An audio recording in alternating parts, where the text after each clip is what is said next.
Welcome to day 2 of Mountain West Football Media Days. Good to be back with everybody here, straight from the Strip in Las Vegas, Nevada. Nick Urias, coming to you live from Palms Casino and Resort.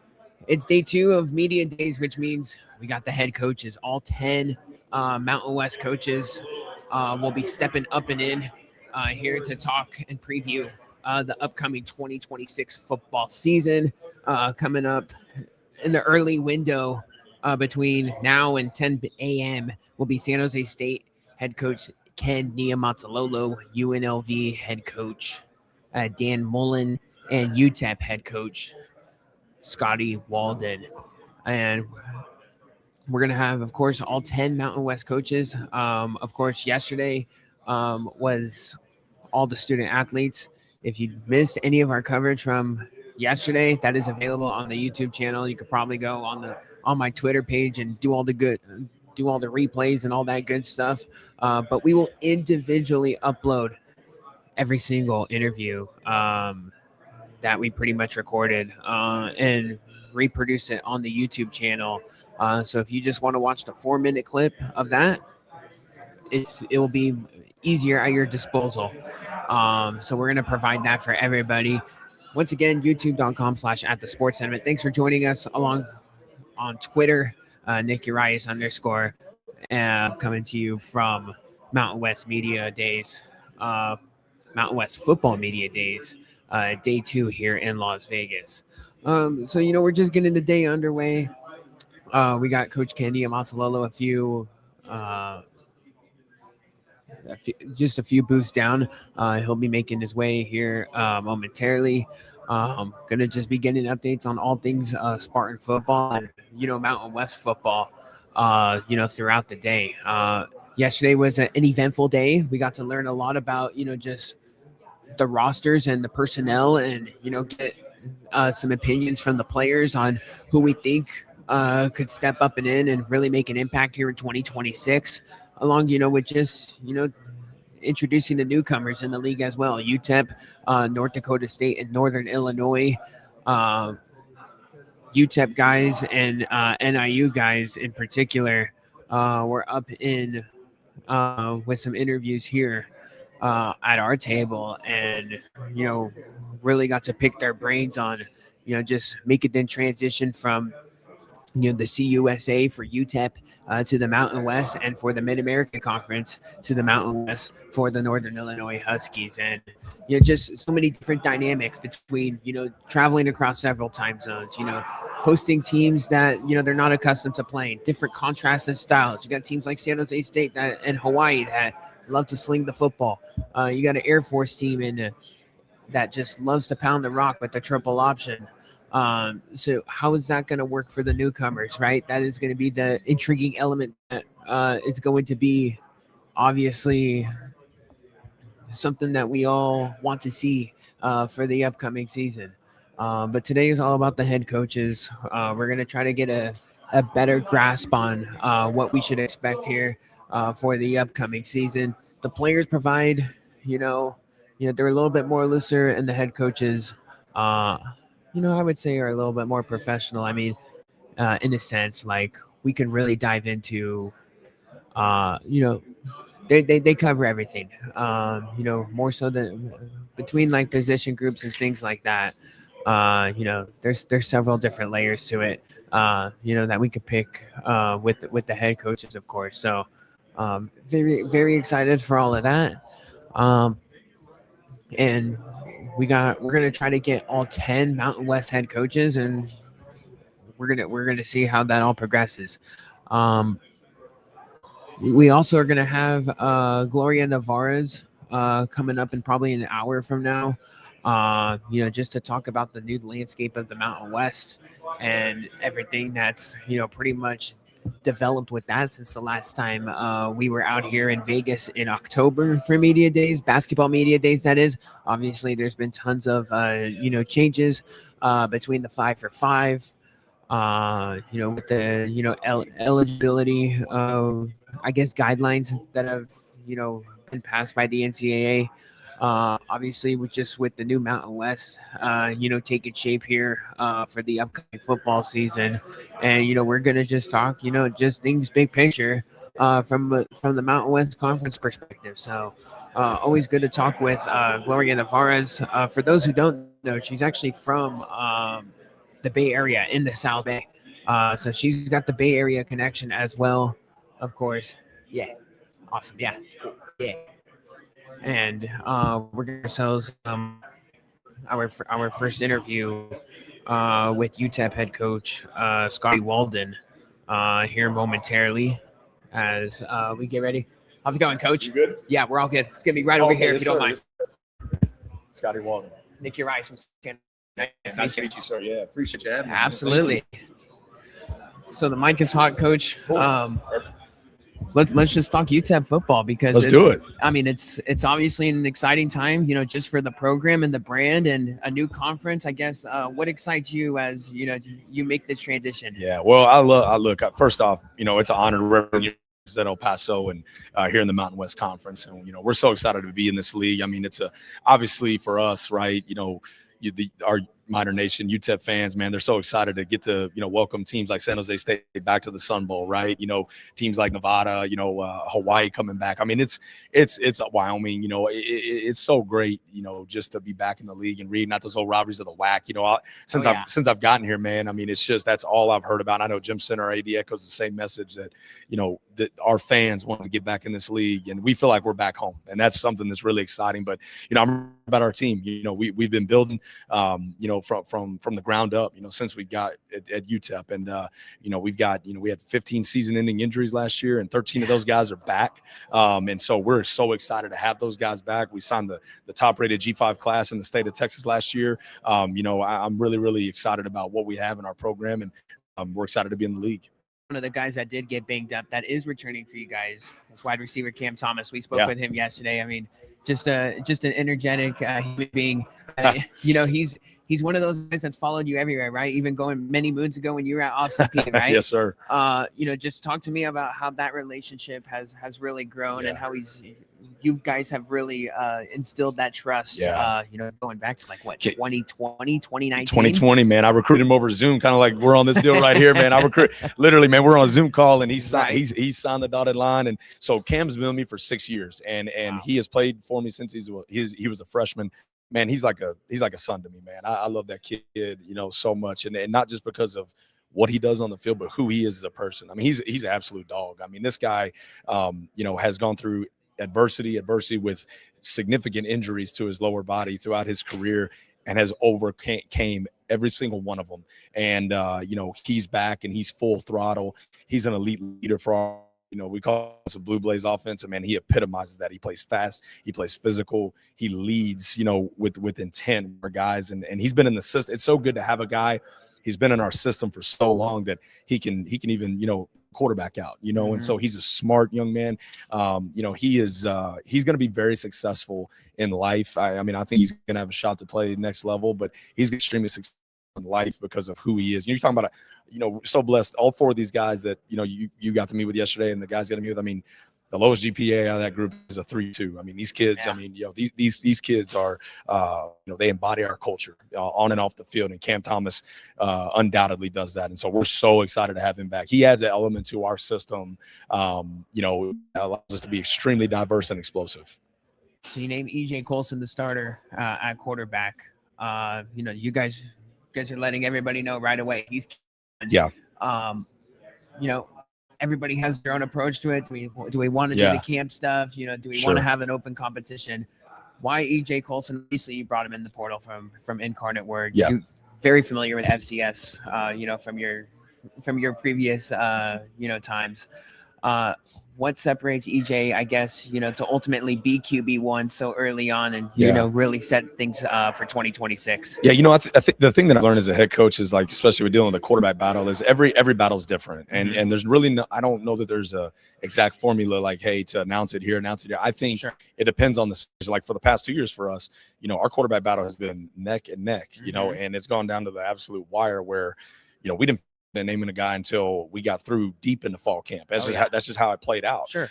This time around, when we brought EJ in, things we looked for was an alpha male, somebody that was going to lead, like come in and grab the bull by the horns, not wait around, an extremely confident person, and that's EJ. And then number two was somebody that had a track record of taking care of the football, and his over 70% in Incarnate Word through about 4 interceptions, I believe, in Incarnate Word. Heck, in his high school career, there was a season where he threw 1 pick. I mean, like the kid, he makes really good decisions with the football.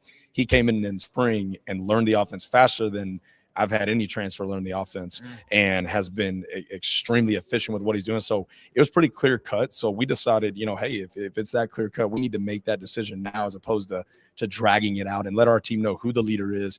I mean, other teams are going to know, but who cares? Sure. I mean, information is out there. I mean, like, like you got insiders, reporters. I mean, they're all going to figure it out. We were like, it's about our program, our team, and we felt like that was what was best for our team during that time. But I'm so excited to have EJ in our program. He's dynamic. I mean, he can throw it, he can run it, and he's an extremely gifted leader as well. When people look at the UTEP minors, you guys play at the Sun Bowl. I feel like if you ask like the college football diehards, they would say like, "Hey, Sun Bowl is absolutely iconic. It's a classic." And it totally fits the Mountain West Blue, footprint. Yes, sir. Talk to me about going more in that stadium. Come on. And I'll tell you, on a weekly basis. What's really cool, man, is like when you go to other stadiums, like I remember just thinking we were playing a Power 5 program my first year, and man, we went to the stadium, and all of our kids, we're like, man, this is cool, but like, there ain't no Sun Bowl. Yeah. It's really cool to get to coach at a place like that. And so when we walk down that mine shaft and we take that field, we take a lot of pride in defending the Sun Bowl. We take a lot of pride in the city and our stadium.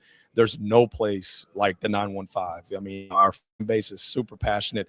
The stadium itself is as you said it perfectly. It's iconic. I mean, when we built a brand new locker room, and one of the lead architects of building our new locker room, his father was one of the lead architects of building Sun Bowl back in the late 50s, early 60s. And he said, Coach, the Sun Bowl can never be replicated. I was like, why is that? He's like, well, the amount of dynamite it took to blow a hole in this mountain to sit this stadium in, it can never, like that can never happen again. It's illegal, man. And so it's just such a unique venue. And man, when it is out, I mean, there's 8+ seasons in our school's history where we've averaged 40,000 plus fans, and it's our job to get those fans back, be that consistent as well. And man, when that place is packed and it echoes off the mountains, I mean, it's a place unlike any other. So we're very blessed to get to call it home. Absolutely. We talked to Cam Thomas, and we kind of just asked all your players, but more specifically Cam Thomas, just because he's been around. Sure. About playing in the CUSA and those the ordinary Tuesday, Wednesday night games.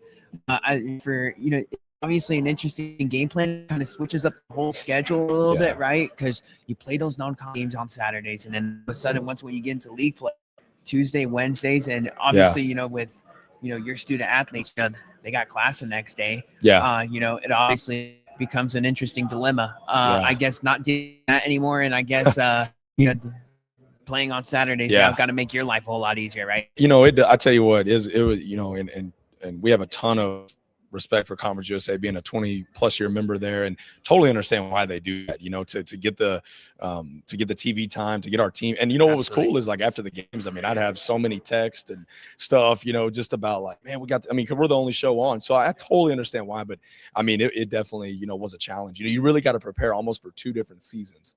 And so, like, we kind of had a layout of, this is when we play on Saturdays, and this is our schedule when we go to the midweek schedule. And so we had to totally flip. We're a morning practice team. And whenever we went to the midweek games, we changed to an afternoon, night practice team. And so to be able to try to accommodate for more rest. And so that's, that is that's a challenge, when you're switching the schedule like that. But, I think it was, definitely a challenge. And, we're glad to be playing on Fridays and Saturdays now, but it was definitely what it made us better. So we're out of San Jose, the Bay Area. Obviously, San Jose State and UTEP, they're going to be playing at the Sun Bowl mid-October. But that game in particular, you guys kind of got the fans involved and, voted for the kickoff. I guess, on Twitter too. Just how unique is that? I always say, like, hey, you got to, just the fan base, getting their input on things is always important. Yeah. I guess, were you a part of that thought I guess what ultimately went into that to make Yeah. that a reality. Yeah, no, I can't take credit for that, man. That's our athletic department. Fair enough. I think it was an innovative idea by Jim Center, our deputy AD Michael Levy, and Danny Garcia. That was really, really innovative. To get the fans involved. Like, why not? I mean, like we're our fans are so excited about the Mountain West, and like get to dictate when we play. Like, cool, and we were great with it, man. We'll play anyone, anytime, anywhere. It's all good. You tell us when. And I thought that was really, really innovative. But got a ton of respect for Coach Talolo. I mean, Coach Ken is just unbelievable human being, unbelievable person. What he's done in his career, the experience that he has as a head coach, just getting to sit in these head coach meetings with him and just to hear his wisdom and just what a great person he is. We have the utmost respect for San Jose State, and I love the offense they run. They spread it around, throw that ball around, and so it's going to be a big time game, going to be a big time challenge. Yeah, I was gonna say, just a contrast in styles within, across the league, right? Oh, man. You get a team like San Jose State and Hawaii that they're gonna throw the football, and you get a team like Air Force and even a team like Illinois who's more likely than not gonna pound the rock. Yep. I guess for you as a game planner and you with your staff, yeah, I guess how much does that affect things, because it's you're dealing with a new set of teams here. It's much different than what you guys were dealing with in the past, right? It truly is. It's a phenomenal point you make. And like as soon as we entered the league, that was like from a football standpoint, the number one thing that we concentrated on was, we're going to see the most diverse styles of play, in this, like as you mentioned, from Air Force, no Dakota State's going to be in, 22, 21 personnel pounding the rock. You know what I mean? I mean, it's, and then you're going to play Hawaii and they're playing, you guys, San Jose, so they're going to be throwing it every play. And then we're a tempo-based system, we're playing extremely fast. And so that from a fan perspective makes the Mountain West Conference super fun to watch, and we've got obviously our media partners, all this stuff. Now you got the KISS we deal where you can buy a subscription, watch all these games. I mean, like how cool is that? And then you get to see all of these teams with the diverse game plans, the diverse strategy. But it's challenging as a coach because every week, we've got to have a different point of attack and understand holistically of the team we're playing. But it makes this league even more fun to watch. Absolutely. Well, hey, we got the Sun Bowl on our bucket list visit. Yes, sir. We're going to try to make it out there this year in mid-October. Yeah. Best of hopefully your team stays healthy this year. Yes. Appreciate for 2026 and best of luck throughout the year. Thanks for the time. Thanks. Yeah, appreciate you, man. Look forward to having you in the Sun Bowl. Thanks for your time. Appreciate it. Picks up, guys. Thank you, guys. All right, there you have it. UTEP head coach Scotty Walden. Always appreciate the time as we get things going here at Mountain West Media Day. Yeah, UTEP, one of the new, of course. It's going to be very interesting to see how this thing plays out on their side of things. We just kind of took the thought process, with coach and, just kind of walk things through, about the conference change and, about the different styles of teams that they're going to play. Obviously that makes things a whole lot more, difficult on his end, because they're going to be dealing with some really talented teams. And I would say not only the styles, but those teams absolutely excel in what they do. Like San Jose State, they're gonna throw the ball and they're gonna have like 300, 400 yards of passing yards numerous times this year. Coach Walden said North Dakota State, they know exactly what they're gonna do. Pound the rock with 21 personnel.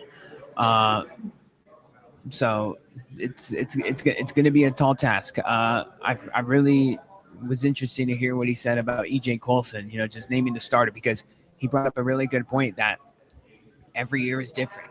Last year they had two guys that were, fighting for the starting job, and they really didn't go announce it until literally 2 weeks before the season started. So every year is different. EJ Colson was one of these guys that, from what coach said, that just really separated himself, and the turnovers were just such a big issue for the UTEP Miners last year for that team. I think we went through the numbers yesterday, but their offense was just creating so many turnovers a year ago that just put the defense in some brutal spots. Because their defense, and we mentioned this yesterday, but their defense was like very frisky against the best two teams in Conference USA, and it was just one of those things where, um, you know, it just it materialized. Their offense couldn't do enough, and it led to some close losses on the ledger. A team that went 2-10 overall, 1-7 in CUSA play. Now they're going to be facing things here in the Mountain West. I didn't realize how many injuries that they had, season-ending injuries, until Coach mentioned it. Obviously, Cam Thomas was the big one. Wide receiver that ended up putting up tons of yards in that offense, and 2-3 years ago, when he was doing his thing. So, they're going to be a team to most certainly follow and see how that thing develops. EJ Colson, this was a guy that was at UCF, then went down to the FCS level, did his thing with Incarnate Word. Now he's kind of back at the FBS level, and he's going to go try to prove a point on why he's the real deal. So we're going to see how that ultimately progresses for him. Wide receivers for this team are, we've been talking about Cam Thomas a ton, just because when he was out there, he ended up putting up ridiculous numbers. But Carver Cheeks is a guy that I think everyone should be aware of. 900 plus receiving yards, 6 touchdowns at Northern Colorado, first team All Big Sky a year ago. So he's going to be inserted into that offense along with Cam Thomas. They're gonna need some pop with both of those guys. If UTEP obviously wants to score some points this year, if they want to score some upsets, they want to just kind of be in Mountain West games as a whole. UTEP is gonna need those two guys to absolutely deliver. I do think UTEP's defense. We've kind of talked about it, how they were keeping the team as a whole in it until the very end. Despite their offensive struggles, I do think that their defense might be a little bit underrated. Just as a whole, they were 110th in scoring defense. Obviously, that's not the greatest, but 94th against the rush. 86 overall total defense. I think those numbers can improve because they bring back some guys with Jaden Wilson and Lowe and at the safety position. I don't really know what's going to happen on defensive line. Not too many guys that I'm really familiar with, but between Wilson and Xavier Smith at safety, Justin Content, who's one of their corners, he led the team in pass breakup, started 11 of 12 games a year ago. That could certainly be some pieces here that are coming back and in another year in the system really show up and show out. So we're going to see how things go ultimately for UTEP. Obviously, they're going to have to navigate that that schedule as a whole. Here's their schedule for anyone that's just really curious. They got the between Texas Southern and Oregon State. They're at Oklahoma and at Michigan. That's a tough non-conference. Oregon State is most certainly a swing game in the schedule, even though it is non-conference. But the Beavers are really just a mystery team with a brand new head coach. Obviously, they're going to be hosting San Jose State. We talked about that matchup in particular with Coach Walden. I think that's October 17th, late night kickoff in El Paso. So that will most certainly be a swing game between San Jose State and UTEP. The road games are really tough for this team, though. Like at Northern Illinois, at Air Force, at North Dakota State, at New Mexico. There's some tough ones. I mean, 3 out of 4 of those, you're going to more likely than not be an underdog. And the Northern Illinois game, NIU is intriguing. I think that's a game that happens towards the back half of the season, which I think you're going to have to pay attention to the quarterback situation for NIU, as we talked about yesterday. But again, very, very interesting schedule and how that whole thing, ultimately really materialize for UTEP for the 2026 season. And they really seem amped up by the move. Coach Walden says, "Hey, the hospitality has been great. They've been, welcoming the program with open arms, and as you might imagine, and they're going to come in here and really try to point." Um, but I mean, the Conference USA Football League last year was just an absolute joke, and the fact that they only won 2 games last year was definitely rough. So I could see why teams are, you know, a little. They're just it's a little bit of a wait and see approach, with UTEP this year, just because of the production that they had last year, what it ultimately led to. But I can't get much worse at quarterback between Tyler Locklear and Malachi Nelson. The way those two, how many turnover prone plays. I mean, it's literally, just it's gonna improve.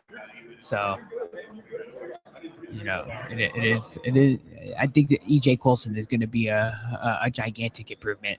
From what those guys for UTEP did last year. So we're going to see how that goes. But the non-conference, I mean, man, you got to go 2-2. You have to go 2-2 in the non-conference. To ultimately, make things work for uh, this team, if they want to be just have good morale, around this team. If you want some positivity going into league play, you got to be 500, because you're obviously not going to win at Oklahoma and at Michigan. um Interestingly, UTEP ended up losing to, and it was year one for Scotty Walden, but they ended up losing to like Southern Utah in overtime. um that was obviously no good. They played Tennessee Martin last year, and they drilling, like, those are games you just absolutely have to win. I'm not too familiar with Texas Southern and what they bring to the table, but I mean, you should be able to win that game with margin, because it's just a massive talent gap. So we'll see how that goes. For the UTEP Miners, as we're going to continue to progress here with our head coaching interviews. Um, More likely than not, going to have San Jose State head coach Kenny Amaltalolo up next.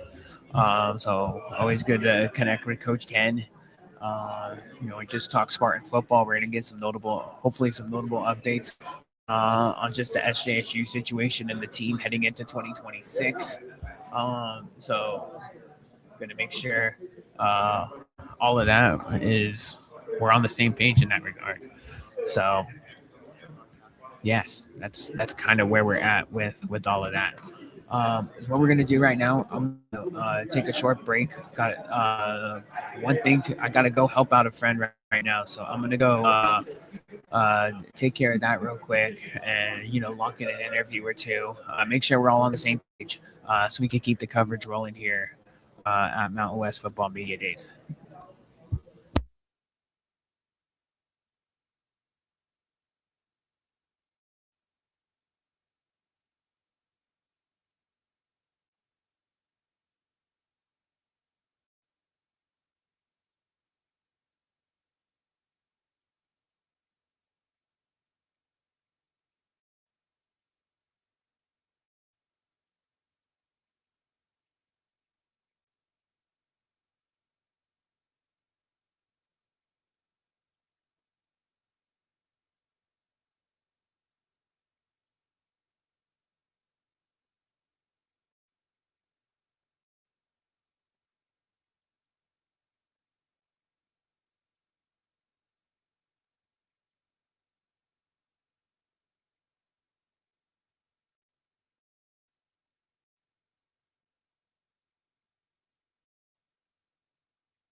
Welcome back to Mountain West Football Media Days, straight from the Strip in Las Vegas, Nevada. Nick Urias here, coming to you live from Palm Casino and Resort. Good to be with everybody. As we got day 2 coverage, here from Media Days, head coaches. Most recently spoke with UTEP head coach Scotty Walden. Good conversation, with Coach Walden making the change to Conference USA to the Mountain West. We talked about those adjustments. What is that going to ultimately lead from a game planning standpoint, and just overall, his roster, his decisions on, ultimately starting EJ Colson, announcing that decision so early on. So appreciate the insight from Coach Walden as San Jose State will be going to play UTEP in the middle of October in the Sun Bowl. Coach Walden, former FCS coach with Austin Peay, now entering year 3. Some may say a critical year 3 for Coach Walden, but administration ended up ultimately keeping him with the conference change, which obviously is noteworthy, given the Jurassic adjustment there. We already kind of talked about UTEP and, what they're going to ultimately bring to the table. Colson and, Coach Walden talked about it a ton, but his accuracy is obviously something that, jumps off the page to ultimately lead this team to hopefully some winning for their sake. They did not have a lot of, accuracy at the quarterback position last year. And now that's going to change with EJ Colson, according to Coach Walden. As far as what we got coming up, we got San Jose State coach Ken Niumatalolo, along with UNLV head coach Dan Mullen. Let's see, Mullen is currently doing an interview, a couple spots down. Coach Ken is actually doing a interview with ESPN Las Vegas right now. So we'll see if we can get Coach Ken here. Well, at some point we will, but we'll ultimately secure those interviews here in hopefully a few short moments. As far as just the vibes of today, it's going to be much more low-key than what we had 24 hours ago. I mean, this place was a little madhouse yesterday. And that it's, everybody's flying all over the place. I mean, I don't know if, the viewer, the listener at home, you could probably hear me way more better than you did yesterday, just because there's not a million people talking over me. Because each school ended up bringing out 4 players this year, and when you got 4 players, and when everybody's here at Radio Row at the same time, it could be very much chaotic. And I got SIDs, giving me barking orders, on top of everything else, and I'm trying my best to obey those orders. It kind of turns into a little bit of, just a chaotic atmosphere. But that's not the case today. We could kind of see, a whole bunch of, kind of just see everything that's going on, which is pretty cool. I have to say, the setup has been very good here. And it's never been bad, but we're in a different scene and setting this year. Last year we were at the Circa, and we were like all the way, on the corner, on Radio Row, and it was much more different compared to what we were last year. I mean, geez, here's a little funny story for everybody. If you go tune into our coverage last year, I was losing my voice like mid interviews and stuff, because as you might imagine, if anybody has been to Vegas, like these places, these hotel rooms, like they just pump AC like it's crazy. But we were directly underneath the vent last year. It absolutely killed me. I ended up getting sick afterwards. because we were literally just on the corner of where everybody was going. We were literally like just outside like the banquet room. It's very interesting. I'm not complaining about it, but I ended up getting sick afterward, and that was no fun. I mean, it was literally so cold. Like, I was out here, and I was like, when I would go do my breaks, and when I would go, go get water, I'd literally go sit outside in the 110-degree heat. As crazy as that may sound, just because it was so damn cold where I was. But you know what? That's not a problem anymore. It's much more breathable. Um, but um, we're in a much more smoother spot, and in a smooth, much more smoother situation this time around. And so I can't complain. Um, as far as the schedule later, because I know we want to set some things. We want to set the stage here. We've already dealt with UTEP head coach Scotty Walden. I've already mentioned San Jose State and UNLV will be in sometime within before 10 a.m.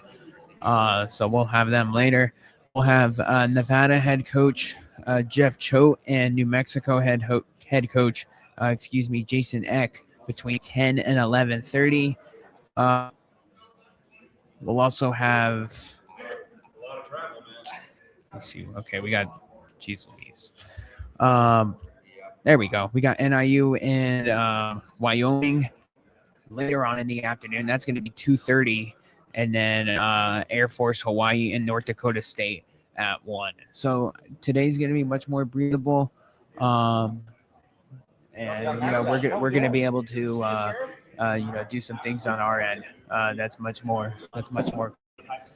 Um, yeah. As we're live from Mountain West Media Days, day 2 of our coverage here on youtube.com/@the-sports-sentiment, along on Twitter. Thanks for joining us, everybody.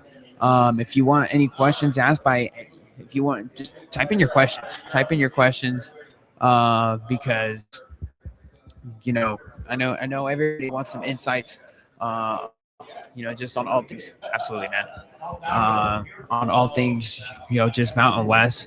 So we got UNLV and San Jose State coming up. If you got a question for Dan Mullen or you got a question for Kenny Matalolo, type it in our comment section, and we won't be afraid to throw it at them.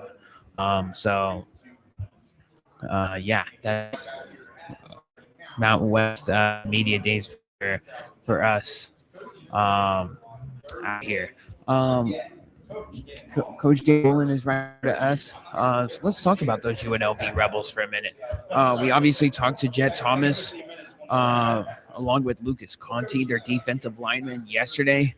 And we talked about the UNLV squad a little bit, but I feel like we didn't get to touch on them enough yesterday, because that was a team that won 10 games last year, ended up going 6-2 in the Mountain West.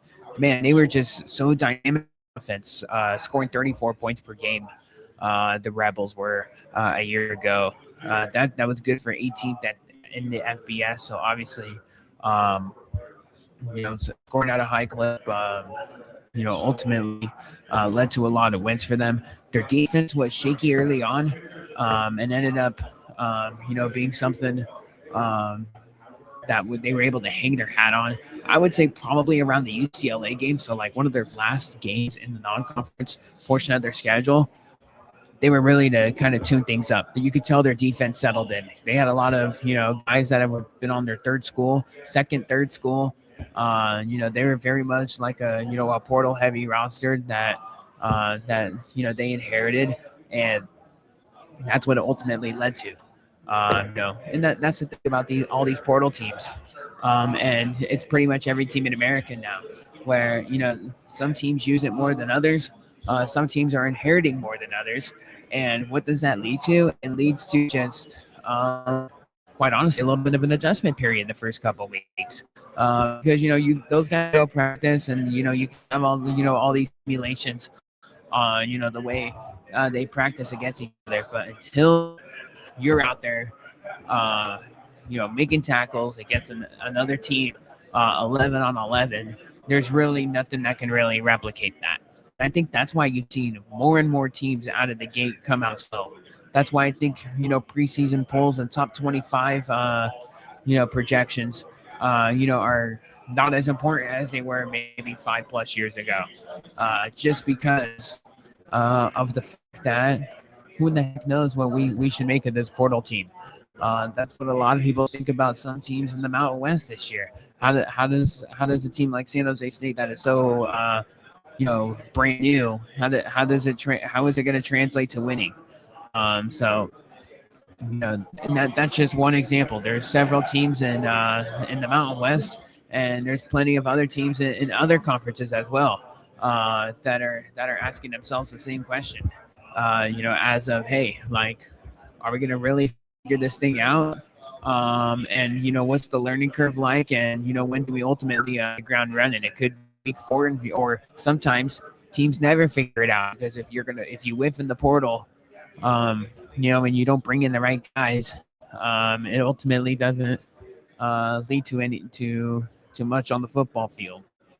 So that's that, and every coach has their own approach to it. And obviously it's such a chaotic world because of the transfer portal now, to make all of that possible.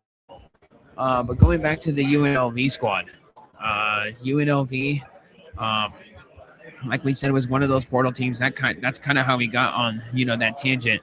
UNLV's offense was absolutely spectacular a year ago, as they were in scoring offense, 40th in passing offense, 23rd in rushing offense, and 20th in total offense in the country. They were the best Mountain West team as far as those numbers are concerned. They lose Anthony Calandry to Nebraska, but I thought they did a really good job at Jackson Arnold. Jackson Arnold, we're going to talk to Coach Mullen about this. Just about Jackson Arnold's, I guess, not working out at the previous two places, and now very similar to a lot of the players that he had last year, are coming into the second or third school, and they're going to try to figure it out. So that's the case for him. Calandria being a notable departure, along with wide receiver Jaden Bradley, who ended up declaring for the NFL. I think he's on an NFL roster. 931 receiving yards a year ago. Troy O'Meara ended up transferring to New Mexico Lobos. So that's obviously a big one. And then their notable return, Aiden Thomas at running back, returning over 1,000 rushing yards in the field for the UNLV Rebels. Jalen Glover's their RB. Just a good guy for a change of pace in there for UNLV. Tayshawn Lyons, he's a returner. Kate McGee at wide receiver as well, along with offensive lineman Austin Boyd. UNLV ends up bringing one of these linemen that I wrote down as a notable addition, that being Colton Thomas, a transfer from Baylor, and ended up adding wide receiver Troy Stellato from Clemson and Kentucky. So that's a notable name. Another guy that was 4- or 5-star recruit that ended up coming down, not materializing, and trying to get things kick-started once again in his career. We talked about the defense for the Rebs. They were 115th in total defense last year, so they obviously weren't good, but they did have their moments in some spots, especially in the quarter, where they were able to really finish a game or finish a play and get off the field and ultimately force a punt on the other side. So the 115 total defense, they were 89th in scoring defense, 110th against the pass, and 103rd against the rush. So overall, not a great unit from top to were the UNLV defense.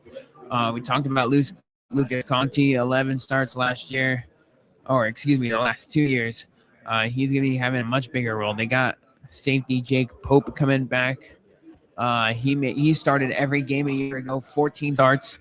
So they are going to obviously have him back. Some notable additions on the defense. Cam Santee had over 100 tackles for the Holy Cross Crusaders last year.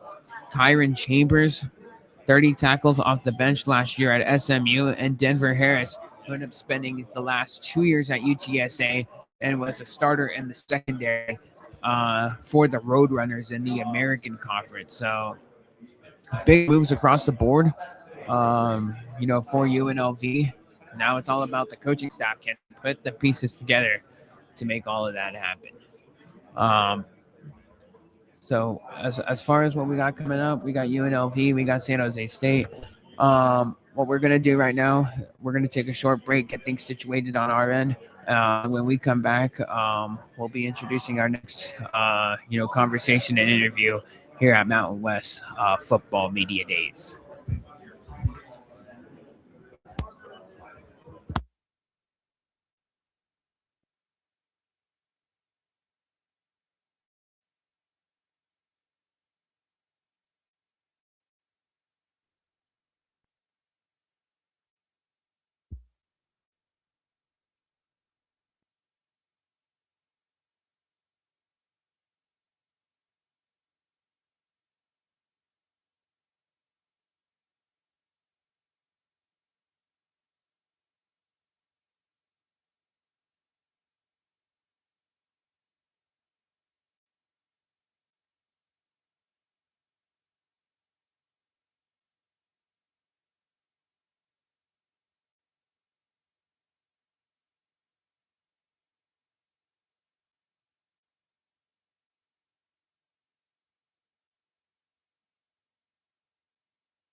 Yeah.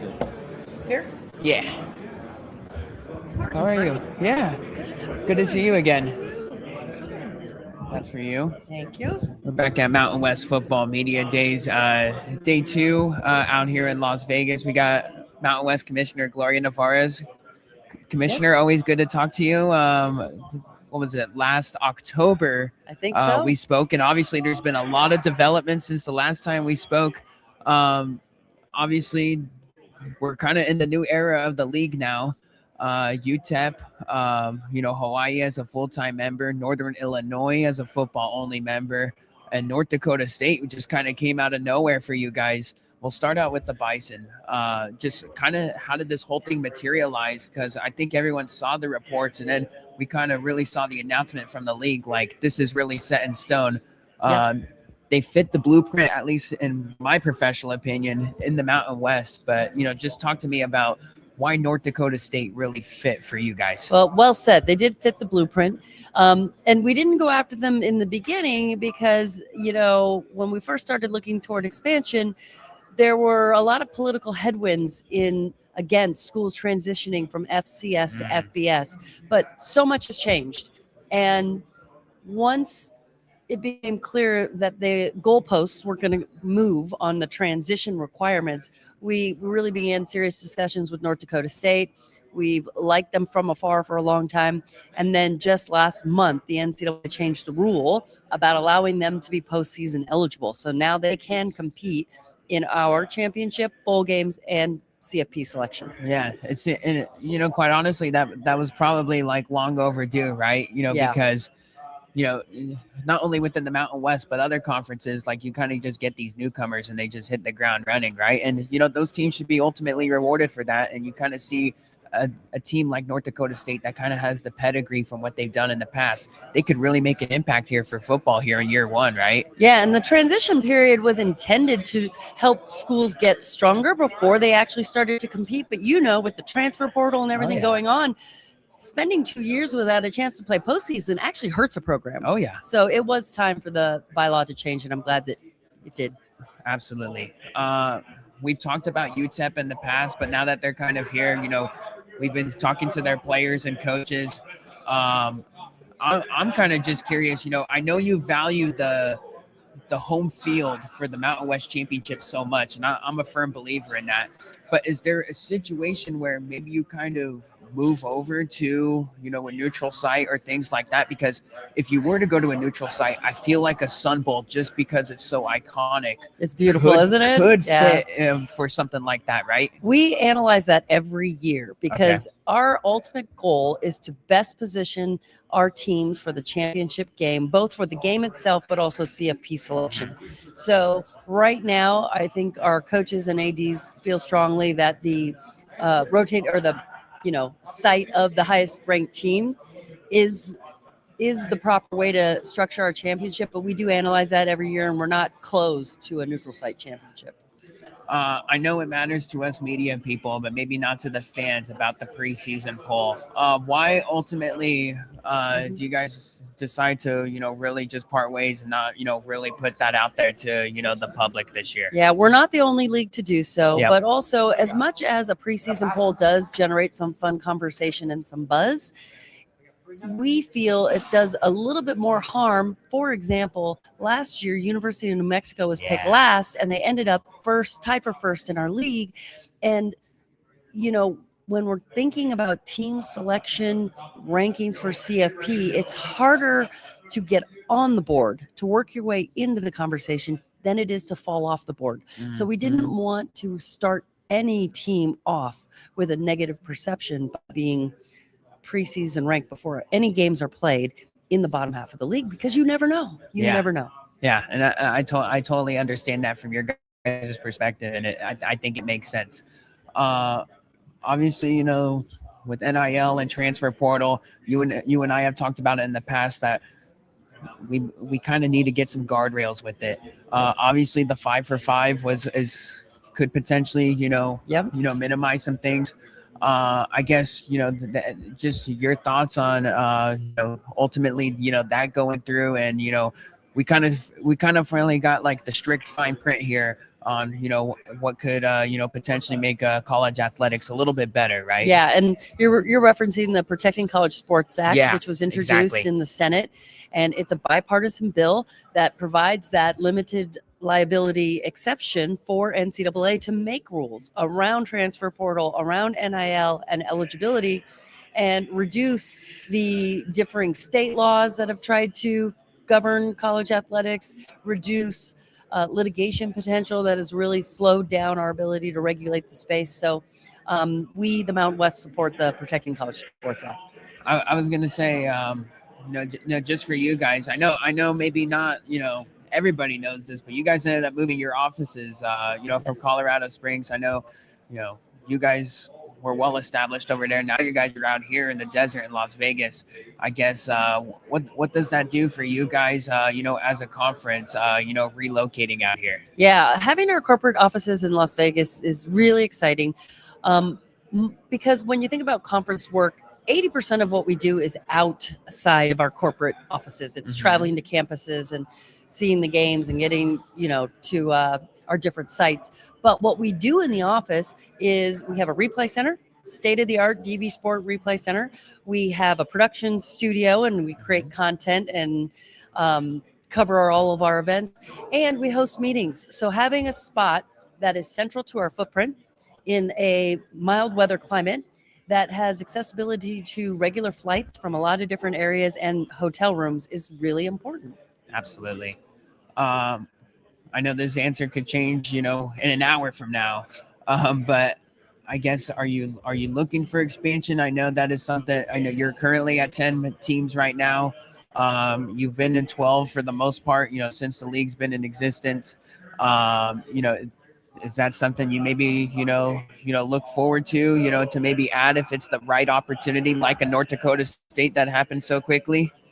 That's the key. If it's the right opportunity, I don't think we're actively on the market right now, but we're always keeping our eyes on the horizon, looking for opportunities. We are open to more schools, but I don't, like I said, I don't think we're actively on the market right now. But certainly, I do think 12 is a good number for future proofing, but we're pretty happy at 10 right now. Okay.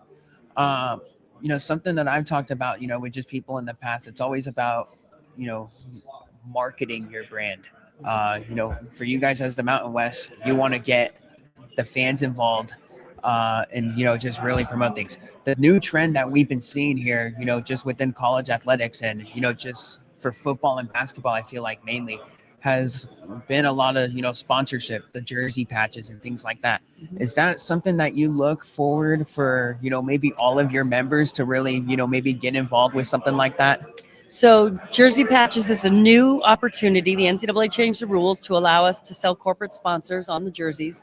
26 deals have been sold throughout Division I. Our conference, 4 of our schools have sold patches, and a 5th just announced, North Dakota State announced today. The 4 schools in our league that have already announced, which is the most of any Division I league, UNLV was the first in the country. So we're really taking advantage of the opportunity to bring more resources to our campuses and to continue to invest in our student athletes. Yeah, and another one that just I feel like every team needs to have it, just to get the fans, and because we're 2026 with NIL, it's just kind of the university branded beer, right? I see some teams do it. San Jose State, I need to follow up with them on this, because we're kind of in a new age now where if you all that concession stands, it goes back to the program. Have you had conversations with maybe with athletic directors or the people upstairs within your conference members, something like that? No, each school handles their own corporate sponsorship sales. We only focus on those that are ours to sell. The Mountain West. Yeah. As far as what you got going on, we're obviously just about to kickstart 2026 and 2027. The calendar here. I guess, what's your itinerary looking like here? Because I know you probably want to go to the Sun Bowl and see their first game in action. Obviously your new members. I already know you got your San Jose State ties, right? Being from the Santa Clara area. I guess, what does your schedule look like? Because I know you're all over the place, trying to make everyone happy, right? Can't always make everyone happy. But yes, we actually have not put together my travel schedule yet. That's something we're going to do right after this media day, but certainly look forward to visiting our new members. Absolutely. Well, Commissioner, always appreciate the time. Always appreciate you guys having me out here, and we'll look forward to the next event that we have out here. Excellent. Well, thank you so much for coming and spending some time with me. Absolutely. Appreciate you. Thank you. Appreciate it. There you have it, Commissioner Gloria Navarez. Thank you so much. Appreciate it. Good to see you again. Thank you, sir. Thank you. You remember my San Jose time. Oh yeah. Always a good conversation. With Commissioner Navarez, talking just the new era of the Mountain West. Always appreciate a few minutes. She's always got herself a tight schedule. Just on all of her her things, and I totally understand she can't say things on things like that, but just some clarification on anything is always important. She's the one that makes a lot of decisions behind the scenes. She was really trying to had a whole lot of craziness behind the scenes with all the exiting members with the Pac-12 and things like that, and what the and she was in a very tough situation. So it was it is what it is from that aspect of things. But I mean, look, I think the league's in a good spot right now. They got 10, active members right now for football, and I feel like they are in a good spot. Like the football conference, I think it's going to be potentially in the forefront when you look at UNLV and New Mexico as their front runners to really be the representative at the G5 level. We're gonna have Coach Candy Montalolo coming up next. Here at the table, talking San Jose State Spartans football. We'll get some updates, on SJSU, between personnel, coaches, things like that, and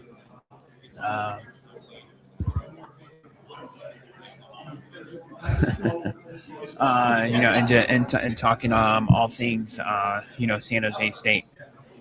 So yeah, good spontaneous conversation with Gloria. I mean that's the thing about these media days. Sometimes it's just it's kind of just being on the street style. Like you just go and you got to wing it.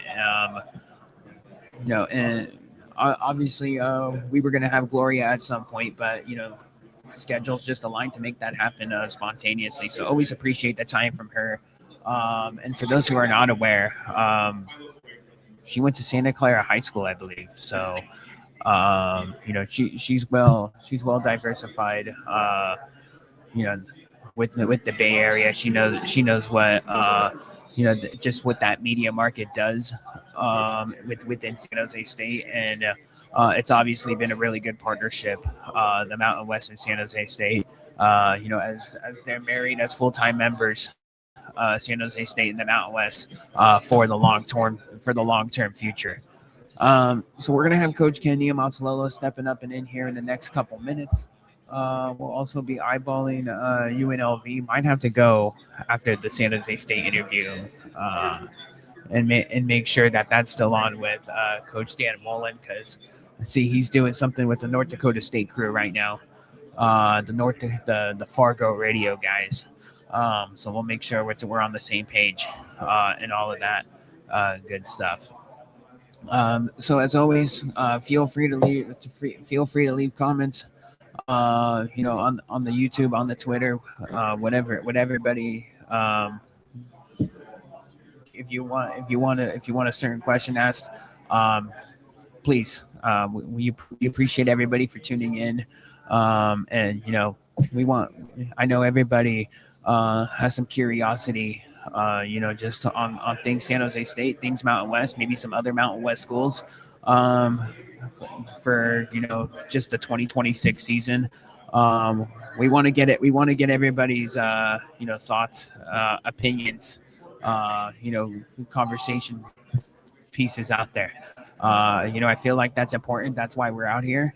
Um, just I wouldn't say like debate, but we're just here to build it back and forth, and just talk where the sport is at right now. It's very chaotic time, with NIL and transfer portal and things like that, and it's always changing.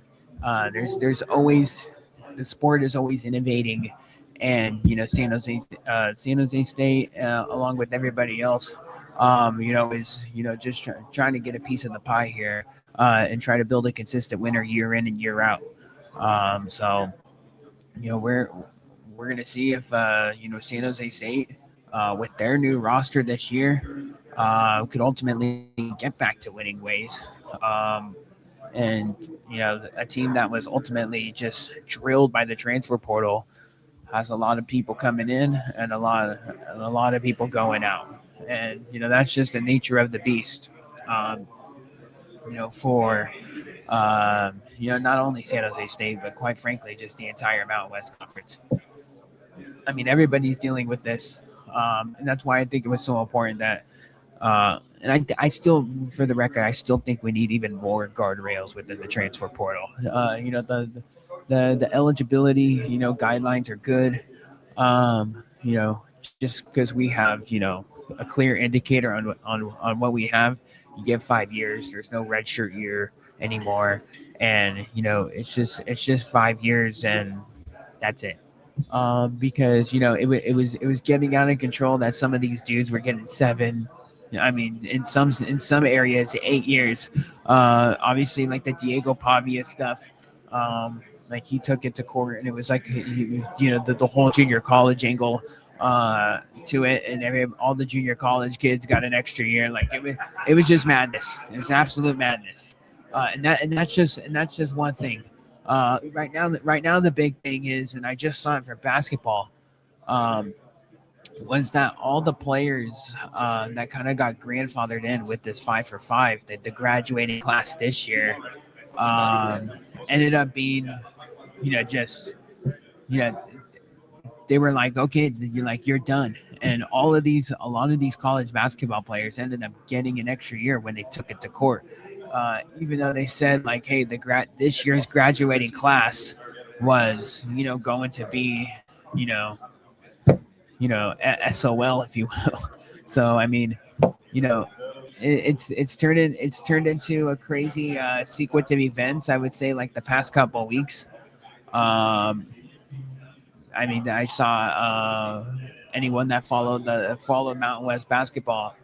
A bunch of the Utah State guys who ended up transferring to Cincinnati, or put their name into Cincinnati, that had no eligibility. The 5-for-5 stuff went through, and they took it to court, and somehow they ended up getting themselves an extra year.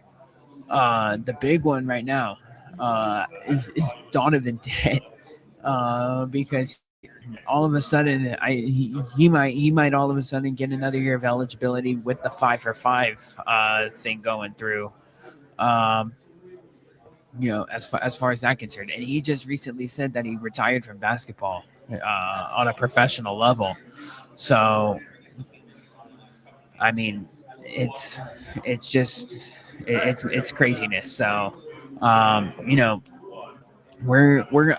interested to see if there's any more harsh I guess guidelines that are going to be set in stone here with the portal, with the NIL. I still think we need to smash the mallet with stuff like this and say, hey, like let's get everything together here, because I mean it's a madhouse. I think we ultimately need to limit the transfers.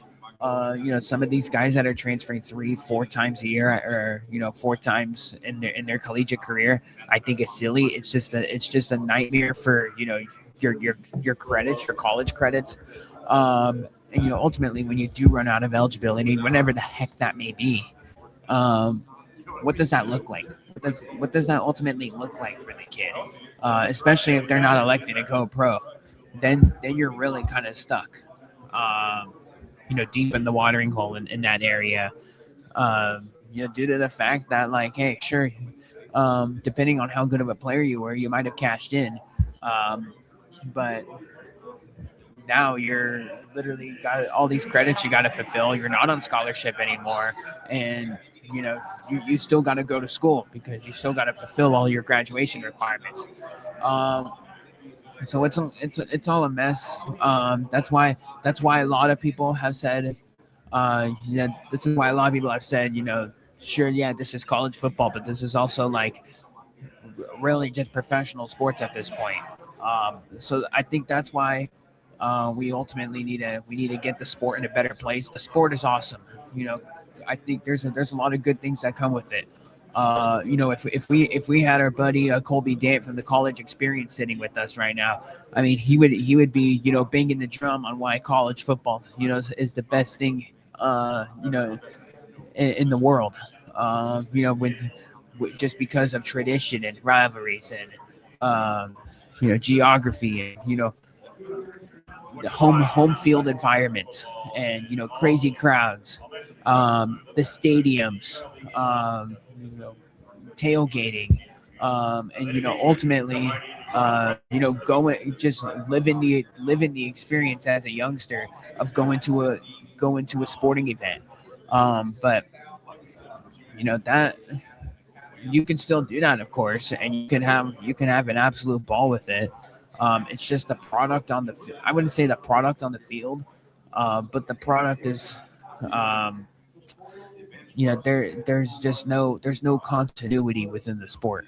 And I think as a fan that is just so important. You want to know who your players are. You want to know who your quarterback is, and things like that. And if you have guys returning, and it builds things up for jersey sales and things like that. And it turned into a whole thing, and you could really market your players in that area. So I mean, it's a crazy world that we're currently living in. Can it get better? Of course it can. But I mean, the NCAA's got to really lay the hammer down with this stuff. Otherwise, I mean, the portal's going to only get worse. All just the transfer chaos will continue to pursue. And we're going to have just so much player movement that it's gonna be rough for the coaches. It's gonna be rough for the fans to really know what you're dealing with on a yearly basis.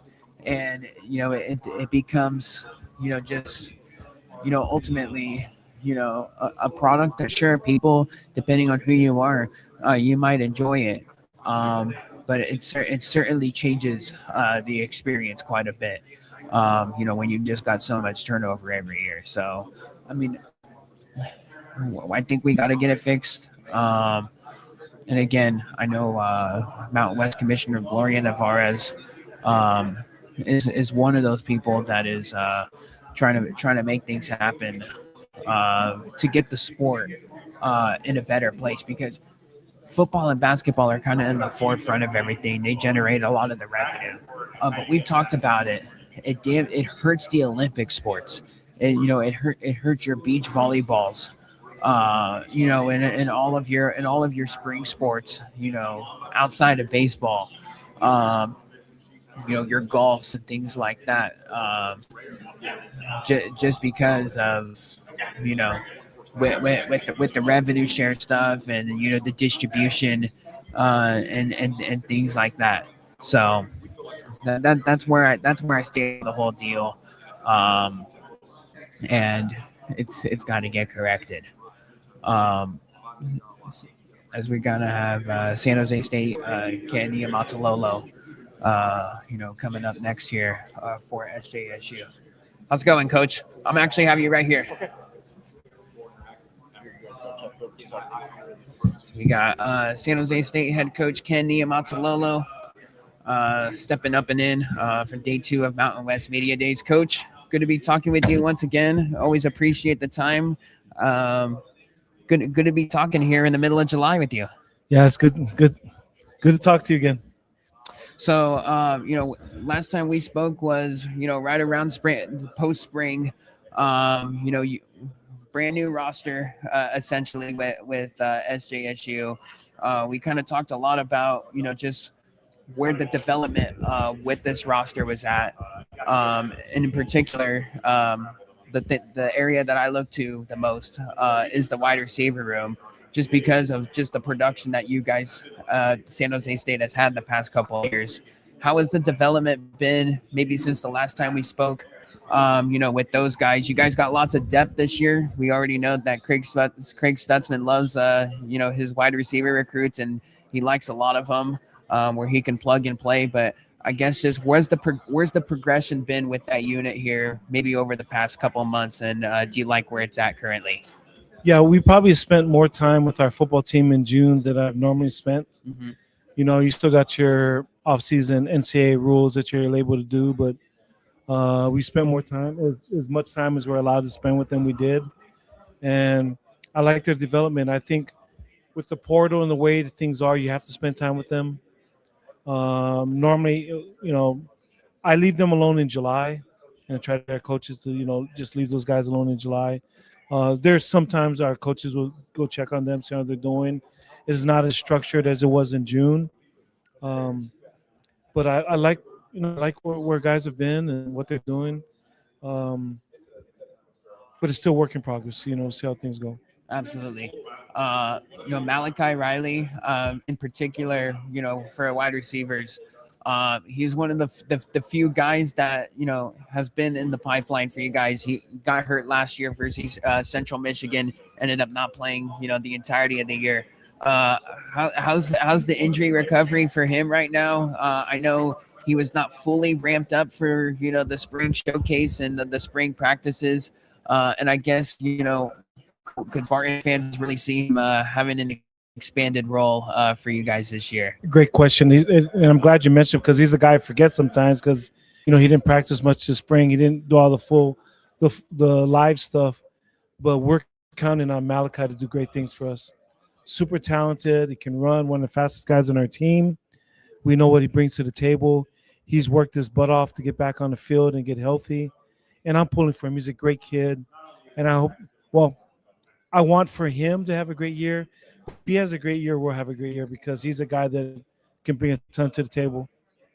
Yeah, Coach Stutzman talked about, with the wide receivers that, you guys have had a lot of guys come in and a lot of guys come out. But, there's a lot of unproven guys, maybe with this room.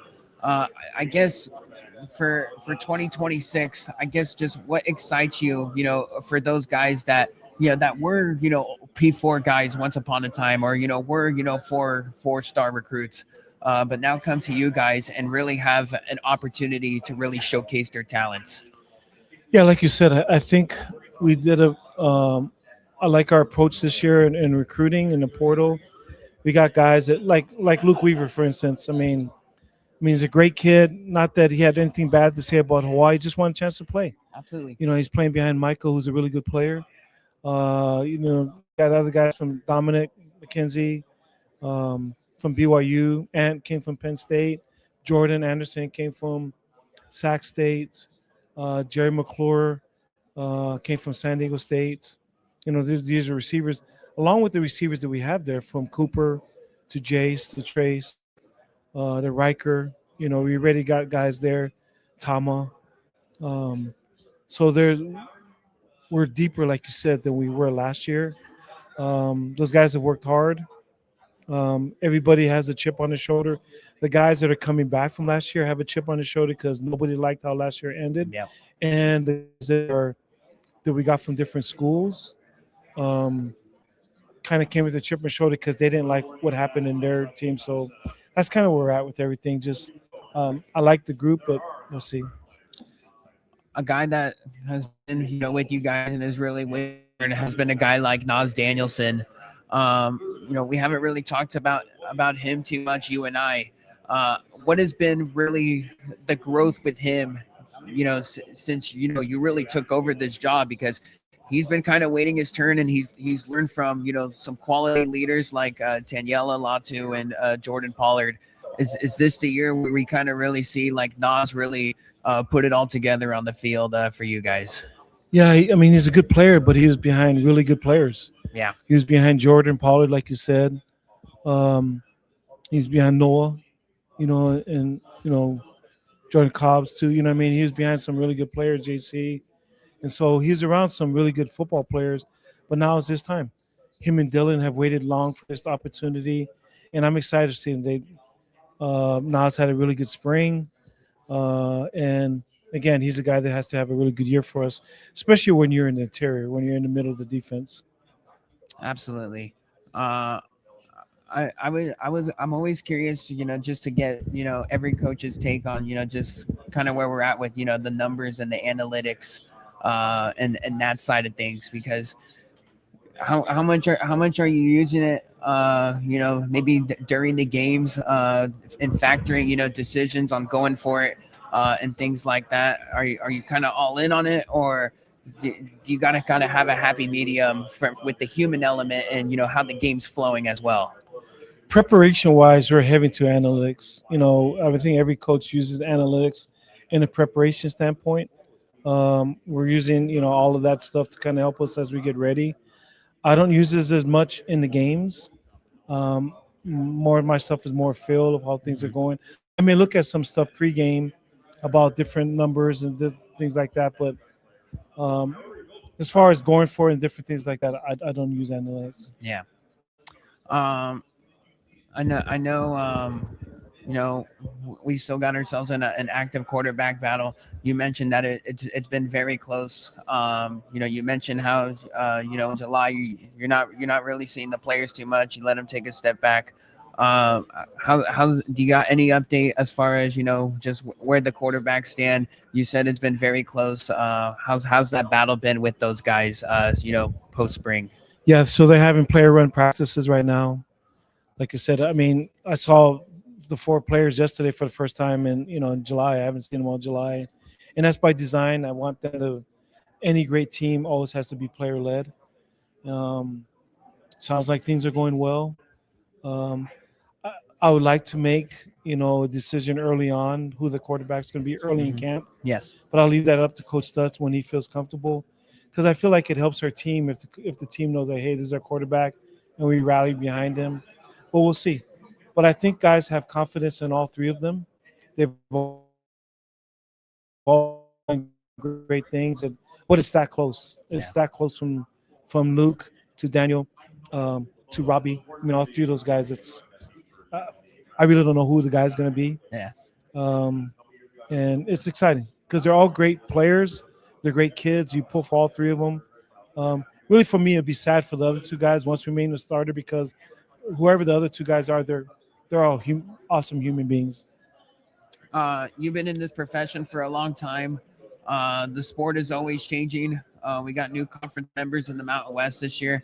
I guess game planning for teams like UTEP, North Dakota State, and Northern Illinois, you got to factor in the travel as well. I guess how does the situation change there in 2026 with the new set of opponents? I think it's exciting. Exciting. Obviously, exciting to go to play UTEP. See Coach. Well, right over the street there. I mean, right across the aisle there. Rob. At Northern Illinois, they've been a really good program over the years, and the team that's really got my attention too is North Dakota State. Yeah, those guys have won a ton of ball games, and they're a really good team. And they're doing a lot of Power 4 teams that don't want to play those guys because how good they are. You can try to stay away from those guys, but those are great additions to our league. Absolutely. Obviously,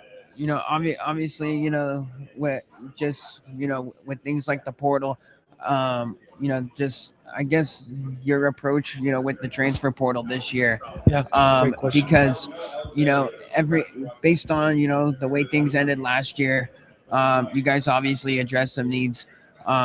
First move you guys make is, obviously at kicker. We talked about, just Trajan and what he's meant to you guys in the short time he's been here. I guess, just the evaluation in the portal, it's always a chaotic time just because so many players are in it. just as you as a head coach and just you with your staff, just how crazy is it? Once when the season ends and flips towards the off season. Well, I made a mistake in the first year. We had a chance to get our first kicker we went out for. We got outbid, and it wasn't a ton of money. We probably could have given a little bit more than get, but I didn't. And came back, and we weren't going to make that mistake this year. Yeah. We recognized that we're going to have to pay to get a kicker. So it was a top on our priority, and I love Trajan. Love him as a person, but he's a really good player. When he kicked that 54-yarder in our, spring game, so to speak. We didn't have a ton of fans there, but it's kind of funny to hear fans kind of clap. Yeah. It's like the loudest cheer. They're like, oh, they cheered for a field goal. But I thought we did a better job in the portal as far as going for guys. Not everything had to be money driven. Now in recruiting, you have to give some money to recruit, but we were going to try to outbid people. And if it was all about money, that wasn't our guy. So I think we're able to get the right person. But I also feel like we got guys in the portal and that's wasn't all about money. It was about they wanted to change the scenery, like a chance for a guy like Luke wanted a chance to play. But we have some receivers just want a chance to come here and a chance to play.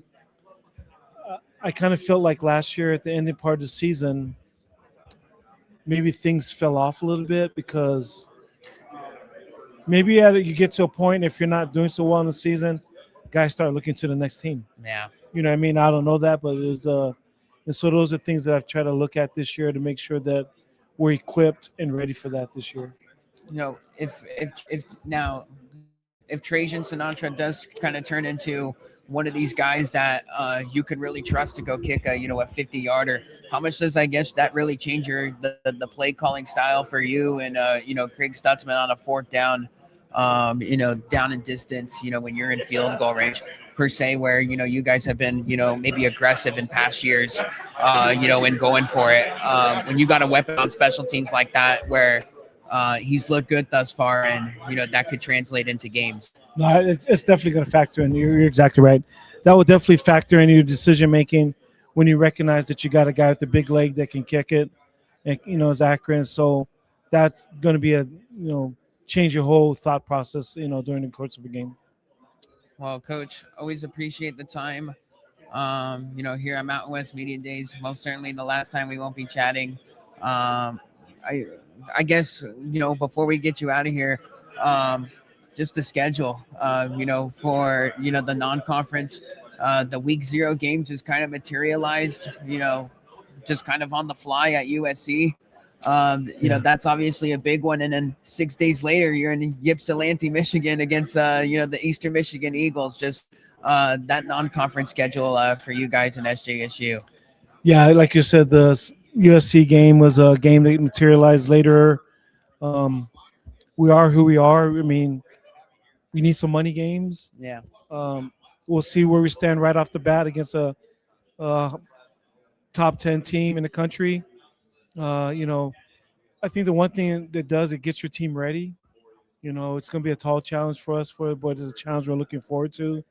But I think it gets everybody's antennas up, going against a team like that, and it's exciting. But it'll be a challenging schedule, but I think we're all looking forward to it. Absolutely. Well, Coach, thanks for the time. We'll be definitely talking, I imagine in the next couple of weeks and, previewing the season and leading up to week 0 at USC. Always appreciate the time. Thank you. Thanks for having me. Absolutely. There you have it. Coach Kenny Amatalola for San Jose State. Always appreciate, the conversations here at Mountain West Media Days. So good to always talking with Coach Ken. Look, I really wanted to get, just his insight on, some things that we really don't have the opportunity to ask him. Things like the numbers, like the analytics,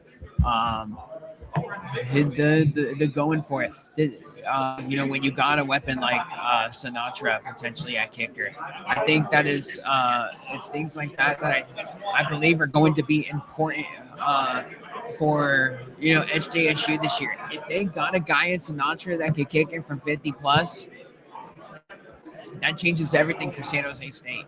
I do think coaches become less aggressive. Um, Craig Stutzman, we already know, and there's a lot of people, amongst San Jose and San Jose State fans that don't necessarily like the aggressiveness, and you know, throwing on, second and short. Uh, I'm not going to disagree with you. There's times where SJSU should be keeping it on the ground, and where things could be a little bit different in that regard. So I hear you, but at the same time, I don't think Coach Stutzman is a firm believer in what he does. I mean, everybody's heard him. If you've been following our San Jose State content, our interviews and how we go and how he goes about his business and calling plays, he's not afraid to do his thing. And anybody that's followed San Jose State knows that Coach Kenny Amatalolo gives him a lot of leeway with the offense. Um, he's gonna let him kind of do his thing. He'll step in if necessary.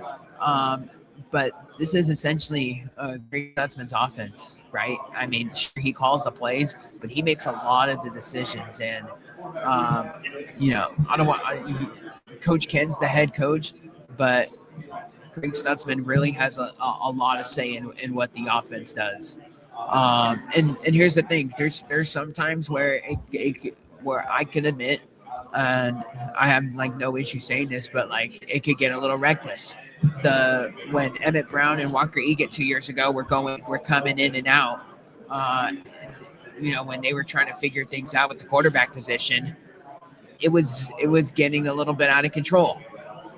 So and that's when Coach Ken, kind of had to step in and say, okay, like we got to narrow this down to a starter, because it's getting a little bit of out of hand and it's affecting the team.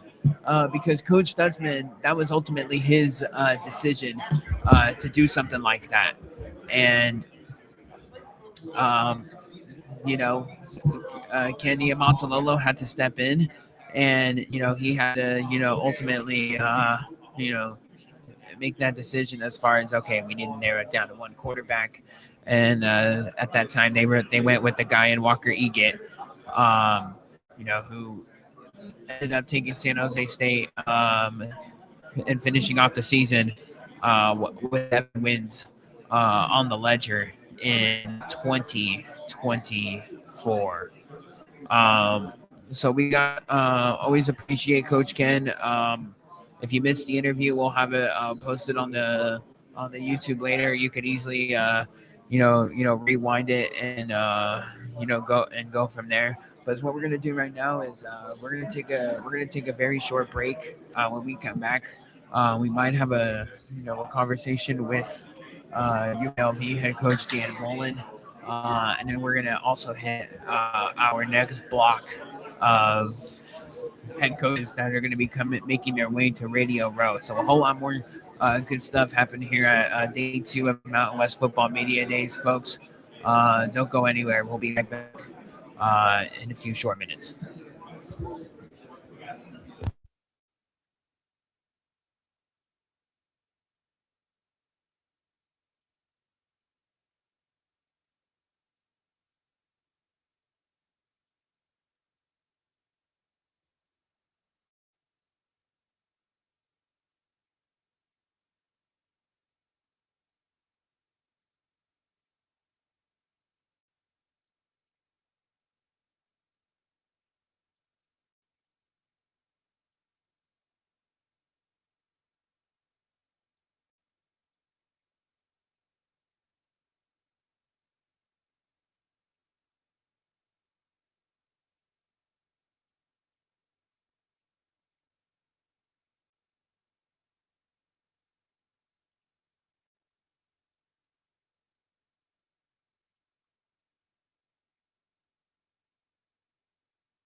Welcome back to day 2 of Mountain West Football Media Days. Coming to you live straight from the Strip in Las Vegas, Nevada.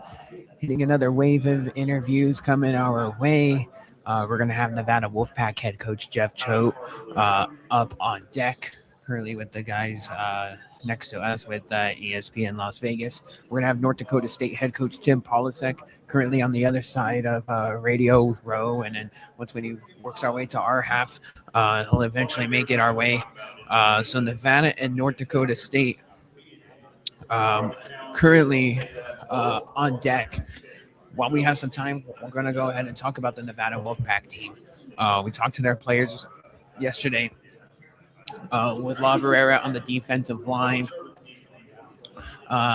Just about him, just being an absolute freak in his position. First team All Mountain West last year. 17 and a half tackles for loss, over 6 sacks as well. I mean, just for a team that wasn't really good last year, I just was so important. The fact that he's able to really make an impact for that group, and most importantly, not only had 25, but the fact that Nevada was able to retain him is even bigger. We didn't ask Dylan, but I imagine he had like big time offers from people, to the point where he could probably go play at a P4 level on a much more national stage. But he was totally bought into the Nevada Wolfpack program and how they rule in Reno. So I mean, just it's an important player that Nevada brings back. Absolutely needs to be a big part of what they do. Nevada last year 3-9 overall, 2-6 in the Mountain West. And Coach Choate enters year 3 out there in Reno. This was a team last year that played 3 quarterbacks, and I think that's the thing that we need to address with Coach when he comes over to the table. Is the quarterback situation, because they played 3 quarterbacks and they got bad production out of all 3 of them. Between Carter Jones and Chubba Purdy and AJ Bianco, there was just not really any consistency in the wide receiver room to get those guys up and running and navigating the offense at a high level. They were really looking for that from at the very least one of those players, and it just did not happen this season. Nevada plays themselves a really tough non-conference. I've talked about this a ton. Between Western Kentucky, going on the road at Middle Tennessee State, getting Montana State, and then of course playing at UCLA with Bob Chesney's group. That schedule is going to be really tough to navigate because there's some really good teams in there. And between UCLA, obviously, that kind of goes without saying. Like, I think they're going to be a much better group in the Big Ten this year with Coach Chesney, former James Madison coach. But the fact that they're getting Montana State is a real opponent. This is not a cakewalk at all. So the schedule is going to be really rough for Nevada in terms of getting out of the non-conference with a 500 record or better. If they can do that, I think they honestly got a chance to be flirting with bowl eligibility this year. I think it's that essential for them. That they can get 2-2 or better before heading into Mountain West Conference play, because I do think they're going to catch some people by surprise. I really do. I think they've kind of gotten better in a lot of areas. They address their needs. That's what's kind of important. They've addressed their needs. They bring in a quarterback, and quarterback's not listed as a starter right now. It's a battle, but you needed pressure, in the room, in your areas of need. And everyone's got their own needs in the portal. Everyone's got to go get their thing. I mean, look at San Jose State. They go out and get a kicker in their first move in the portal because that was priority number 1 and why they lost a lot of games. look what Nevada did. I mean, they go out and make a quarterback, and it was a relatively early move for Nevada when they ultimately announced that decision. So every team's got their own method to their madness. Everybody needs something different.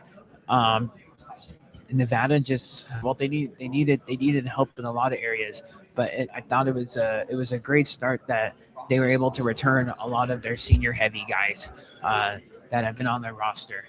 Um, and because this is a team, and I'm very interested to get Coach Choate's take on this, but they've been able to retain players, but then they've gotten rated a ton over the years. So I'm interested to just see like where the NIL situation is at. Um, as far as just getting players and retention and things like that, and just where the priority stands for football.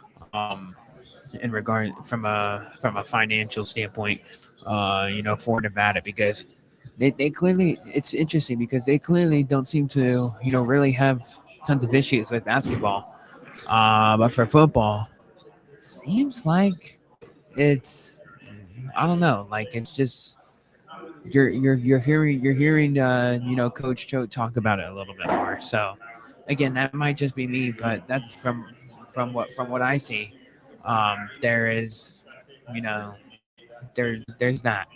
Um, because sure, Steve Halford, men's basketball head coach for Nevada, hates the portal, but he's at least like said he can actually like go get recruits and things like that because they have the resources to go get them. I don't know where the resources stand with the football program, interestingly enough. So there is that. Nevada's offense was absolutely no good last year, averaging 17 points per game, third lowest output since joining the FBS for that program since 1992. Just craziness for Nevada's offense, and that was obviously not good. We'll get you. Just have to make a quick change. Coach is going to get the North Dakota State and Hawaii real quick, and then I'll bring you back. Oh, you'll get it. All right. So we'll have Nevada head coach here in a little bit, Jeff Choate. Talking Nevada, football for the upcoming 2026 campaign. Man, we're gonna have to get his take on the San Jose State series because it's obviously an interesting one, and how close those games have been and how one-sided it's been in Reno, and why those teams outside of last year just played kind of some crazy games. We've mentioned it to their players; they were well aware of it, and obviously their coaches, well aware of it. So I'm interested to just get his insights on what's been a very intriguing Mountain West series over the past couple of years since he's been there. I've talked about that Nevada doesn't play Wyoming this year. Great break for those guys, especially if Wyoming pops on offense. And I think something that we'll mention to Coach once when we get there, and that is that they're changing offensive coordinators for a third consecutive season. That's just ridiculous, man. And that's what makes, I guess, the situation, very difficult for this team, because they're always having to innovate. They're always having to teach. You got to learn new tendencies. You're basically got to learn a whole new language, essentially. When you're in the offense, and sure, think about it from the players, think about it from a head coach. Now I'm trying to think. I don't think there's a single offensive player remaining on that team from 2 years ago that was led by Brendan Lewis, and they were very much run heavy on the ground with the quarterback being extremely mobile. I don't know if we're at that stage, but this is gonna be a much more pass heavy offense than we've seen in years past. So again, interesting to see how that develops, and how that comes about for Nevada. So what we're gonna do, got an update that Coach is going to be gonna go hit the North Dakota State crew, and then come back. So we're gonna see if we could go land another interview real quick with another coach. So we'll be right back here on Mountain West Football Media Days.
Welcome back to day 2 of Mountain West Football Media Days, straight from the Strip in Las Vegas, Nevada.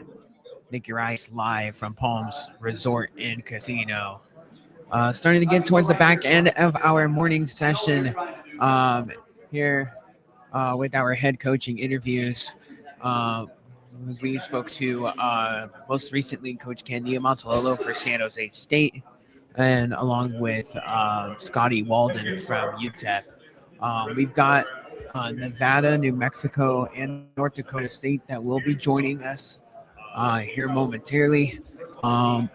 We've already spoke on the Nevada situation.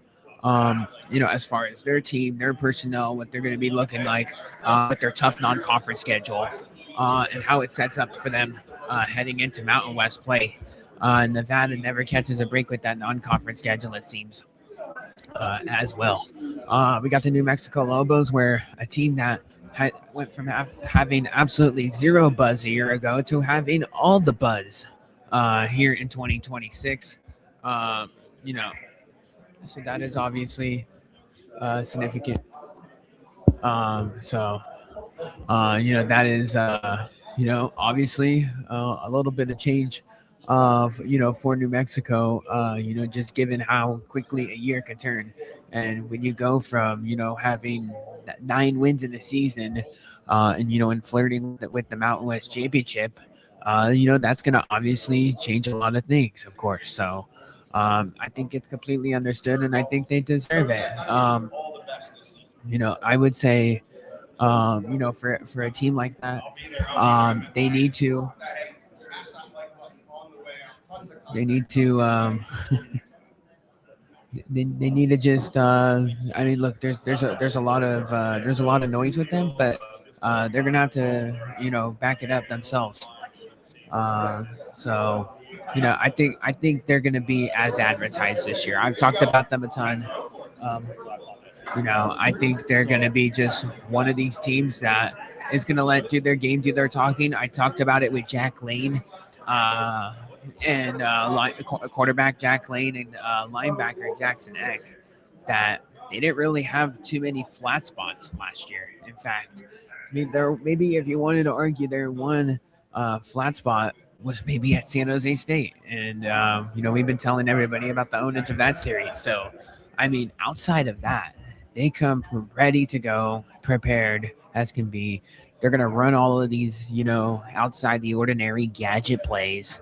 And they're gonna come not only ready to deliver it 11 on 11 on both sides in all 3 phases, but they're one of these teams that's gonna throw a wrinkle or two every single week. And I think that is that is obviously very important. We talked about the James Lomstein angle of all of this, and I'm curious to get Coach Jason X, thoughts beyond with Lobstein coming back, and how if we should be expecting a whole lot more of just that quarterback tandem with Lane and Lobstein together, because it was very outside the ordinary that teams were pretty much be running a 2-quarterback system and it running very successfully. That is something that's very interesting. We talked about the defense for the Lobos. They got tons of pieces returning. Wide receivers for New Mexico are gonna be something to watch, if you ask me. We already know their O-line will be rock solid. Just given the fact that Jason Eck is essentially an offensive line coach. He only played the position as a Wisconsin Badger, and I just think it's going to be one of those years for New Mexico where they got a lot of the noise and they'll back it up. I think Coach Jason Eck is the right guy to really lead this team into some special places. Now it's just a matter of, can they go out and do it? And that's the deal now. They're going to have the target on their back, where they're going to get everybody's best shot, every single Saturday. It could be a little, it's gonna be they gotta be focused every single game because they're gonna get everybody this year. They're gonna get a run for their money, and they're gonna totally you know they're gonna totally be there. I believe at the very end. Um, as far as just some other things on the New Mexico side, we talked about their defense. This was a team that was 41st in total defense last year. Um, they were really good, and it all started with Jackson Eck. Jackson Eck, of course, your Mountain West Defensive Player of the Year. And here is your preseason All Mountain West defense list as well. Jackson Eck, along with Ryan Booker, the two Lobos being recognized for preseason All Mountain West on the defensive side of the ball in that area. As far as some other things that I have highlighted for New Mexico, just some with their additions. What does it look like with a guy like Trip Walsh? Can he be I don't know if he could be a Keegan Johnson replacement. Maybe he can be. He came from Iowa State, but um, Keegan Johnson was a big part, of the pass catching. Dorian Thomas at the tight end position. Um, he's at Cal now. He's not there anymore. So like you get where I'm going. Like they're gonna be replacing some guys that really meant a lot to them. Even though they do have tons of returning production, they gotta still go out and uh, they're gonna still have to go out there and deliver with some unknown guys on the field. So I'm very excited to see that.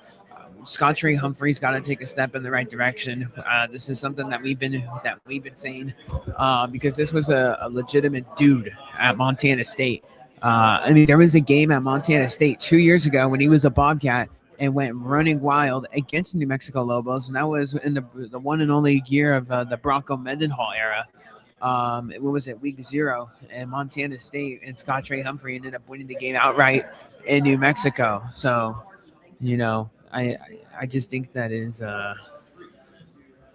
they're gonna need Humphrey to be really good this year, especially since I don't really know the depth of that running back room either.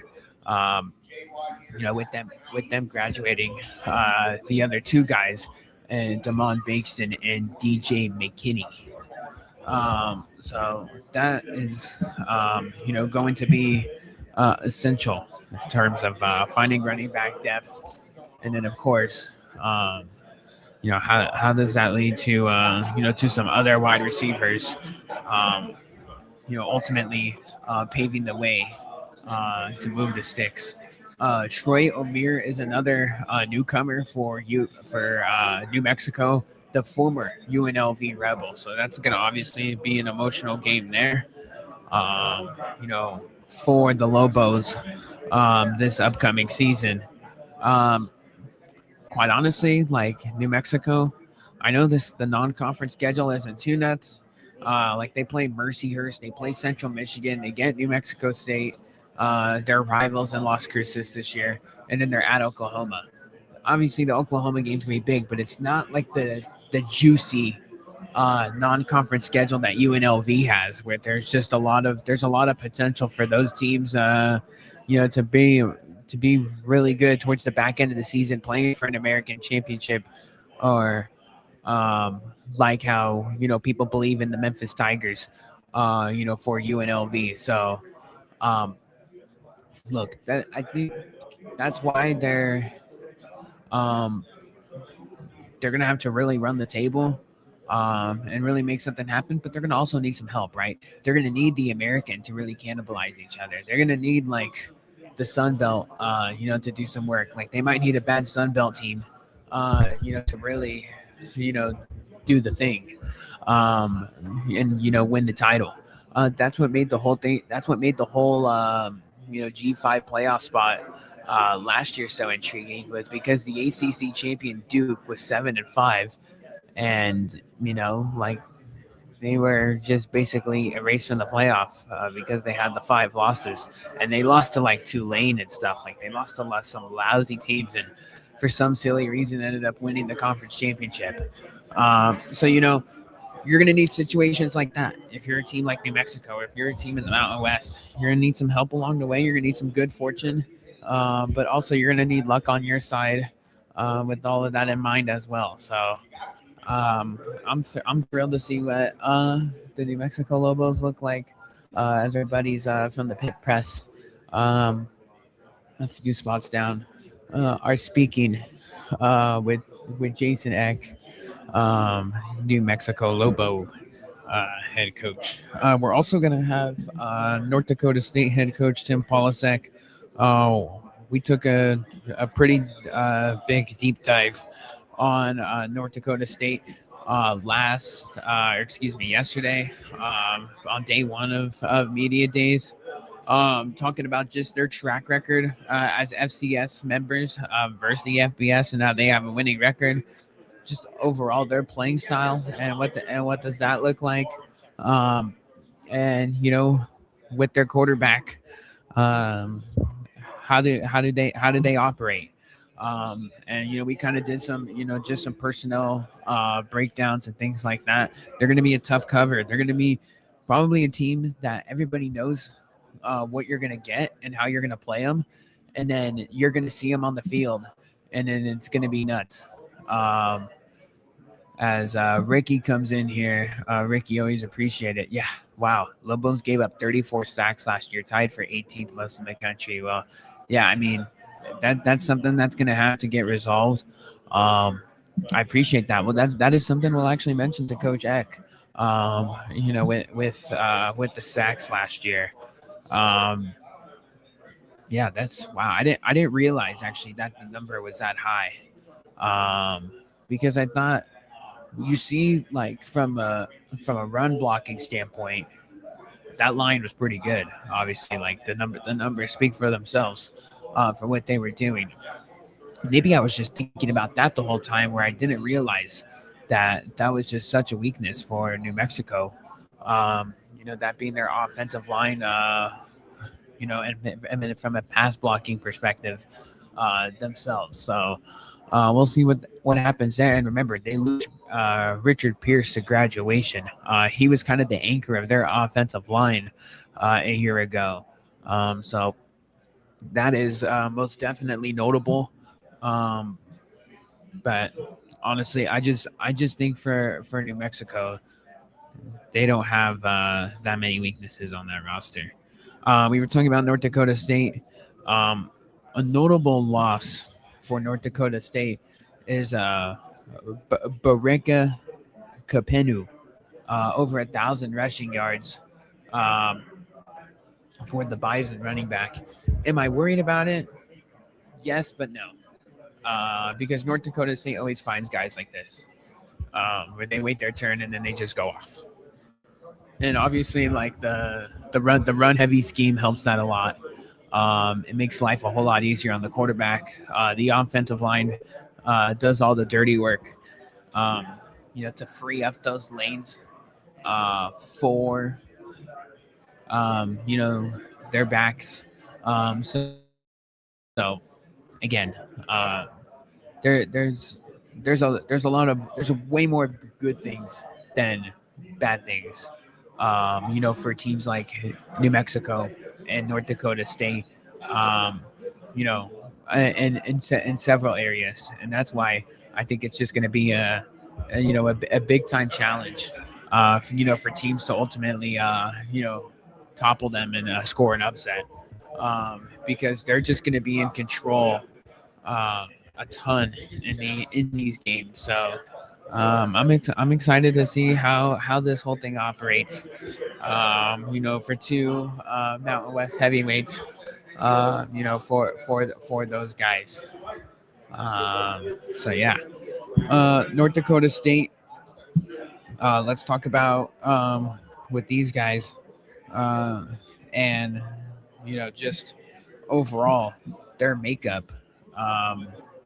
with their schedule. We're gonna go ahead and load up their schedule right now, um, because it's one that is very interesting, just because of the games and whom they play on the road. Like the fact that North Dakota State has to go travel on the island, I could see a trip up spot there. I mean, we've talked about their home games that they're going to go 6-0. I would believe in a spot like that, and you know the road games will be the swing games for for this team. We've mentioned NDSU and Air Force is like in week 3 or week 2 rather, with Air Force getting a bye before that. UNLV and New Mexico. I mean, these are all toss-up games here on the road. And North Dakota State, can you win those toss-up games on the road? I think that's gonna be the deal here. Um, I'm interested with all of these teams who hits the ground running like the quickest, right? Who's absolutely just flashing in week 1, to the point where they feel really good, about where the roster's at. So, who knows? I don't know. That's what makes the sport in 2026 so interesting, because you could swing and miss on a lot of these players, and doing a lot of investing and dedicating time, just for it all not to work in the end. That's kind of how San Jose State felt a little bit last year. So, um, again, always tricky situation navigating the portal, and how things like that ultimately lead to games that are won and lost on the field if your guys are not gelling and materializing. And North Dakota State could be in a danger spot with that game at Air Force, an Air Force team that has essentially all their guys coming back. When they're not getting lost in the portal, they're not developing new guys this year. So I think the fact that they saw a lot of guys on the field that are returning, I think is beneficial Air Force, which ultimately, harms North Dakota State. So what I'm gonna do here is I'm gonna take a break, and when we come back, we'll have Jason Eck. He'll be here in a couple minutes here, as we got a few interviews lined up here at the table here at Mountain West Football Media Days.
Got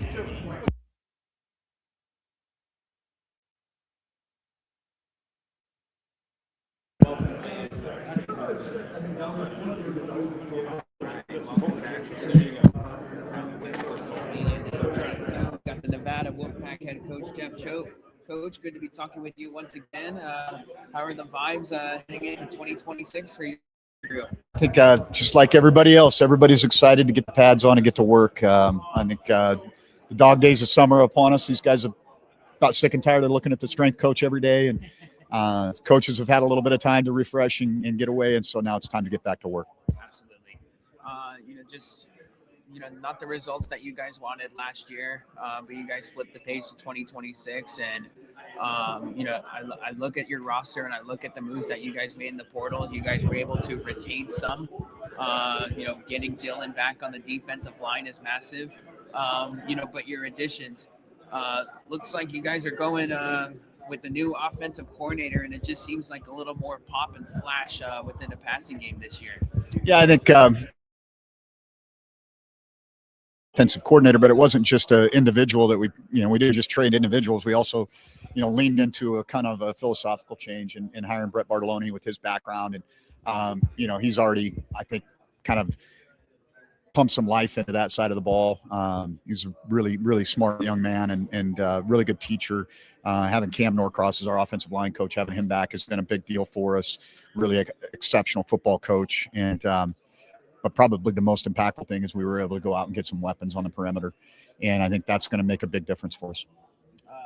So you're going to go in, you guys got the weapons in the portal, but the guy that's going to be commanding this offense, where are we at with QB1? Is it, we got ourselves a battle going on, or what is that competitive spirit like for the signal caller this year? I think that's the $64,000 question, right? We gotta, and it would have been great if we could have got that thing answered in spring ball, but unfortunately, just Carter got a little bit of a UCL strain, and we sat him for the last 5 practices, and so that's going to carry over into the first 2 weeks of fall camp, and I think that's going to be I think it's going to be a really good battle. I feel like we've got good depth there, including AJ Bianco, who's been in the program for a while. And I think it's a receiver-friendly and quarterback-friendly offense, but we still got to lean into being balanced and having the ability to run the ball too. How important is it that you guys just kind of get everything, all your ducks in a row in a hurry? Because this non-conference, I mean, this is kind of like the third year in a row now that we're doing this, where you look at the non-conference and you're like, holy mackerel, these are some real opponents that you got to play. You can't take a week off the schedule. No, and I think that getting out of the gate is going to be important for us. Fortunately, we have 2 of our first 3 games at home, and so that's going to be something that we've got to lean into and be fresh and ready to go and put a good product on the field early. I think that winning those games, having the opportunity to gain some confidence by winning games early, is going to be a critical thing for our season. You've been pretty vocal, just about just kind of the era of college football that we're in, and roster retention and things like that. I mean, just from you and your standpoint of just going into every offseason not knowing what's going to happen.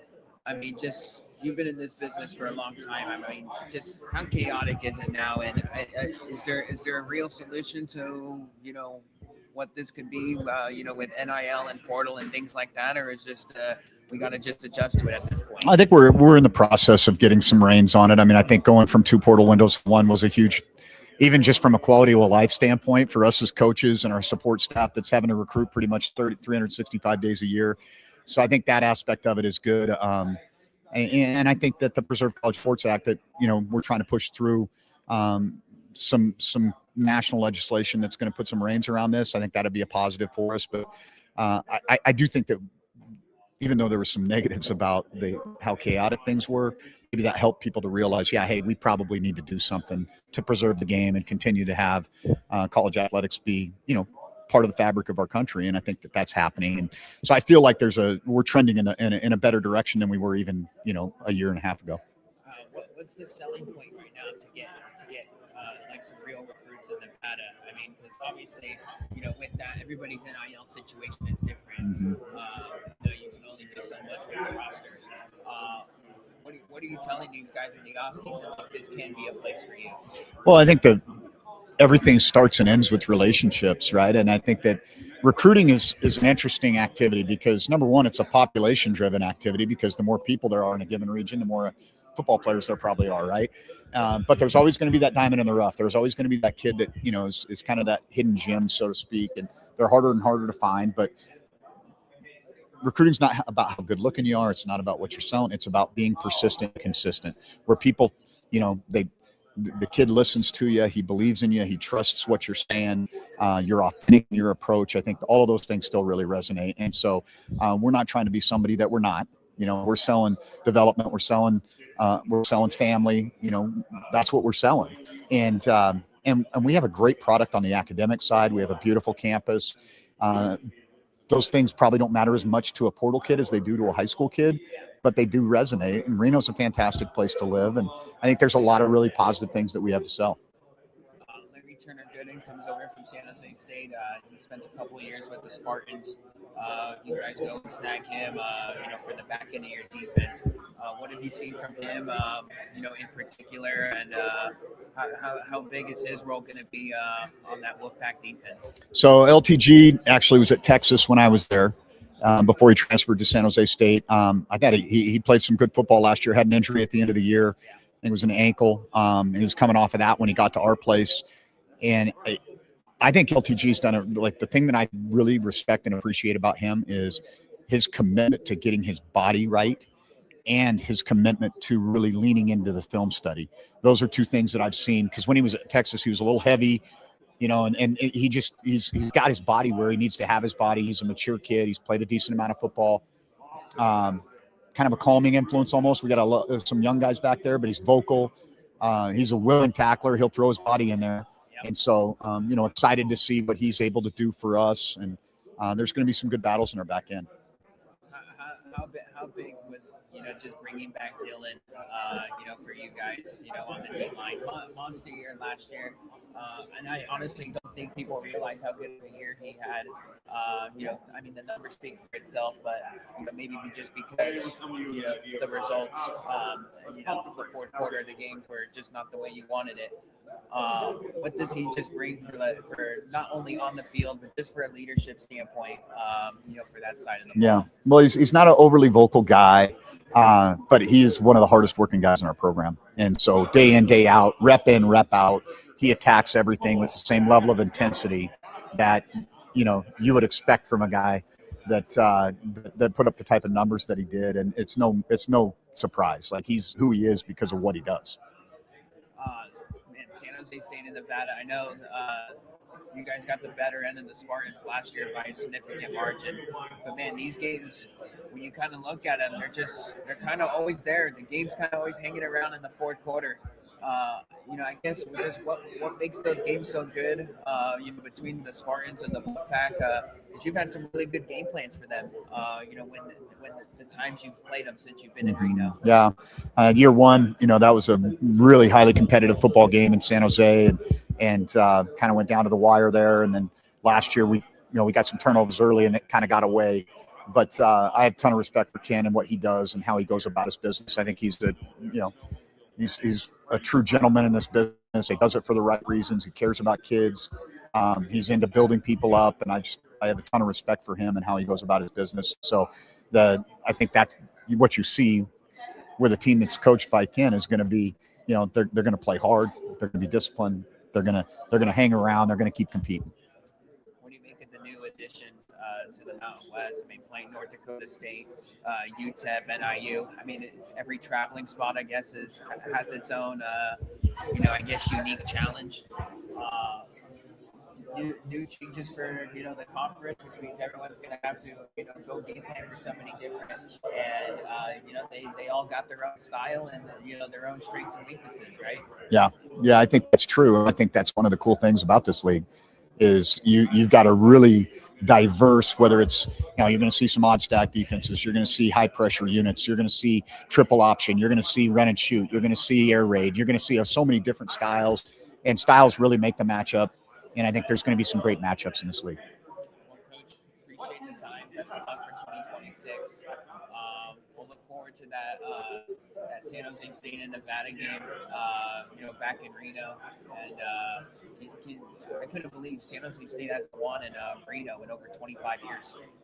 Well, that's a stat I was not aware of, and I know the Spartans don't want to hear it, but I hope it continues. Yeah.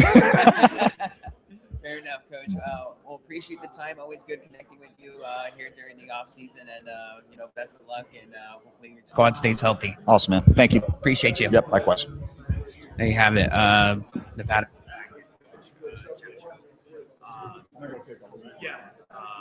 University of Nevada, Reno.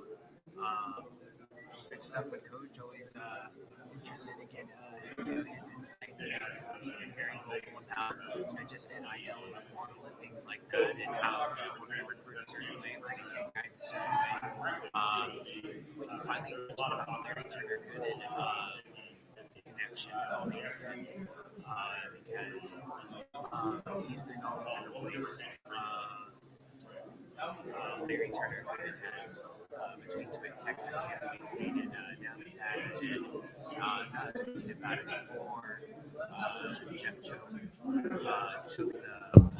before Jeff Choate took the gig there. He was, all of a sudden, at Texas for all that time. So, it's one of those things, like, it's all about connections, and that's exactly what he said. It's so true. So, it's amazing to see, how all these coaches come from, they run into one guy from another place, and I know this guy from here, and 3 years ago I was here, and the offensive line coach ran into this guy, recruiting visit here. Like, it's amazing to hear some of these stories and how ultimately these coaches win the recruiting battles because they ran into a guy 4 years ago, or they saw him in high school. Everybody's got their own unique story. But the Larry Turner Gooden angle with Jeff Choate is an interesting one, and I think that Nevada has a chance to really break through. Yeah, we talked about that non-conference with him, like the Montana State, like they can't take weeks off, and I think that will be essential. Is they get in two of the first 3 weeks at home will be nice for that squad, and they got to handle business those games, and they've had some. They've had like third year in a row now. Like, I remember their non-conference 2 years ago, they had like 6 non-conference games. It was pretty ridiculous. Like, they had kind of how University of the Northern Illinois University, has their 7 road games, and it's completely outside the ordinary. Nevada's schedule 2 years ago was like, we got to go play like an East Coast Big Ten school. Like we're hosting like an FCS in week 4, and that's our home opener. Like, they're playing SMU in week 1. Like, it was just crazy. It was all over the place. And they didn't. It was year 1 with that regime, with Jeff Choate, and it didn't really materialize. But year 3, I think that's going to be a squad that takes a positive step in the right direction. So, that's a team, and that's a game with San Jose State and Nevada. That's just, you already know it's going to be nuts. I've talked about that many times already. And, for the Wolfpack defense, I think that this is going to be an improved unit. 87th in scoring, 68th against the pass, 70th in rushing defense, and an 87th in total defense. I think those numbers are going to improve. I really do. Like the fact, that, Dylan's going to maybe not replicate those numbers, but because he's going to get a lot of eyeballs, I think it's going to allow other players to get involved on that D line. And I think if you were to ask him, like, hey, if his numbers were to take a hit a little bit and it results into some more winning, I think that's a guy who's playing a senior campaign there, and it's been around, and with not a whole lot of winning. I think he'll take a few wins for some lesser numbers. But he's going to be a freak out there. And I thought they did a really good job, this team, the Nevada Wolfpack, of really finding the right guys to really plug and play. Um, we didn't ask Coach Choate, but I mean he touched on the new offensive coordinator change. But 3 different offensive coordinators in 3 years is actually kind of ridiculous. And this wouldn't have been the case. And I think they just got really they really got screwed over, that Memphis just kind of took everybody with them. Like the offensive coordinator for 2 years ago. I'm trying to remember who that is. I think it was Coach Lubick. But he ended up, he was, they had a really good offense with Brendan Lewis. Like it was sneaky good. And, they were doing all of this stuff, with the quarterback run. And Brendan Lewis had himself a bounce back season after a not so good one the year prior at Colorado. And all of a sudden, Lewis is sitting in the portal. The offensive coordinator's gone, and they're doing all this stuff. Then they bring in a new OC. They kind of were running the same stuff, but they didn't have the quarterback with the skill sets of Brendan Lewis to run that offense, and that's why I think everything was so jerky last year. On top of all the turnovers and things like that, they didn't have the right quarterback. Something to note. What Coach said is that Carter Jones is injured, and he's going to be out for the start of fall camp. And when you're in a quarterback battle, that's obviously significant. Quite honestly, I think the UCLA transfer is probably going to win that battle. That's just me, but I don't know. I'm interested to see what that unit looks like. Across the board, as we're gonna here again is Nevada schedule. Just for reference, with Air Force, San Jose State, Hawaii, New Mexico being Mountain West home games, with their road games, UTEP, NIU, UNLV, and North Dakota State. Very manageable games across the board, to the point where you could probably go 2-2, 2-2, and 2-2 in all of those, right? And I'm talking from a non-conference, the Mountain West home games and the Mountain West road games. That wouldn't be terrible. You're 6-6 and you're going bowling. I feel like that would be acceptable. And again, I don't really know what the standards, are, and the expectations for the group this year is. But I'm interested to see what that group, looks like for that squad as a whole. So when we come back, we're gonna take a break. When we come back, we'll have Jason Eck with the New Mexico Lobos, folks. So don't go anywhere. We'll be right back after a few short minutes here live from Mountain West Football Media Days.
All right, welcome back to Mountain West Football Media Days.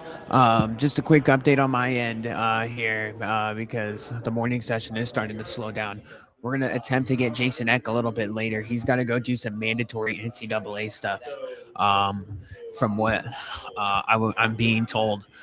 So our afternoon session is going to be filled with Hawaii, Northern Illinois, North Dakota State. So we'll probably have way more interviews on the back end of our afternoon session.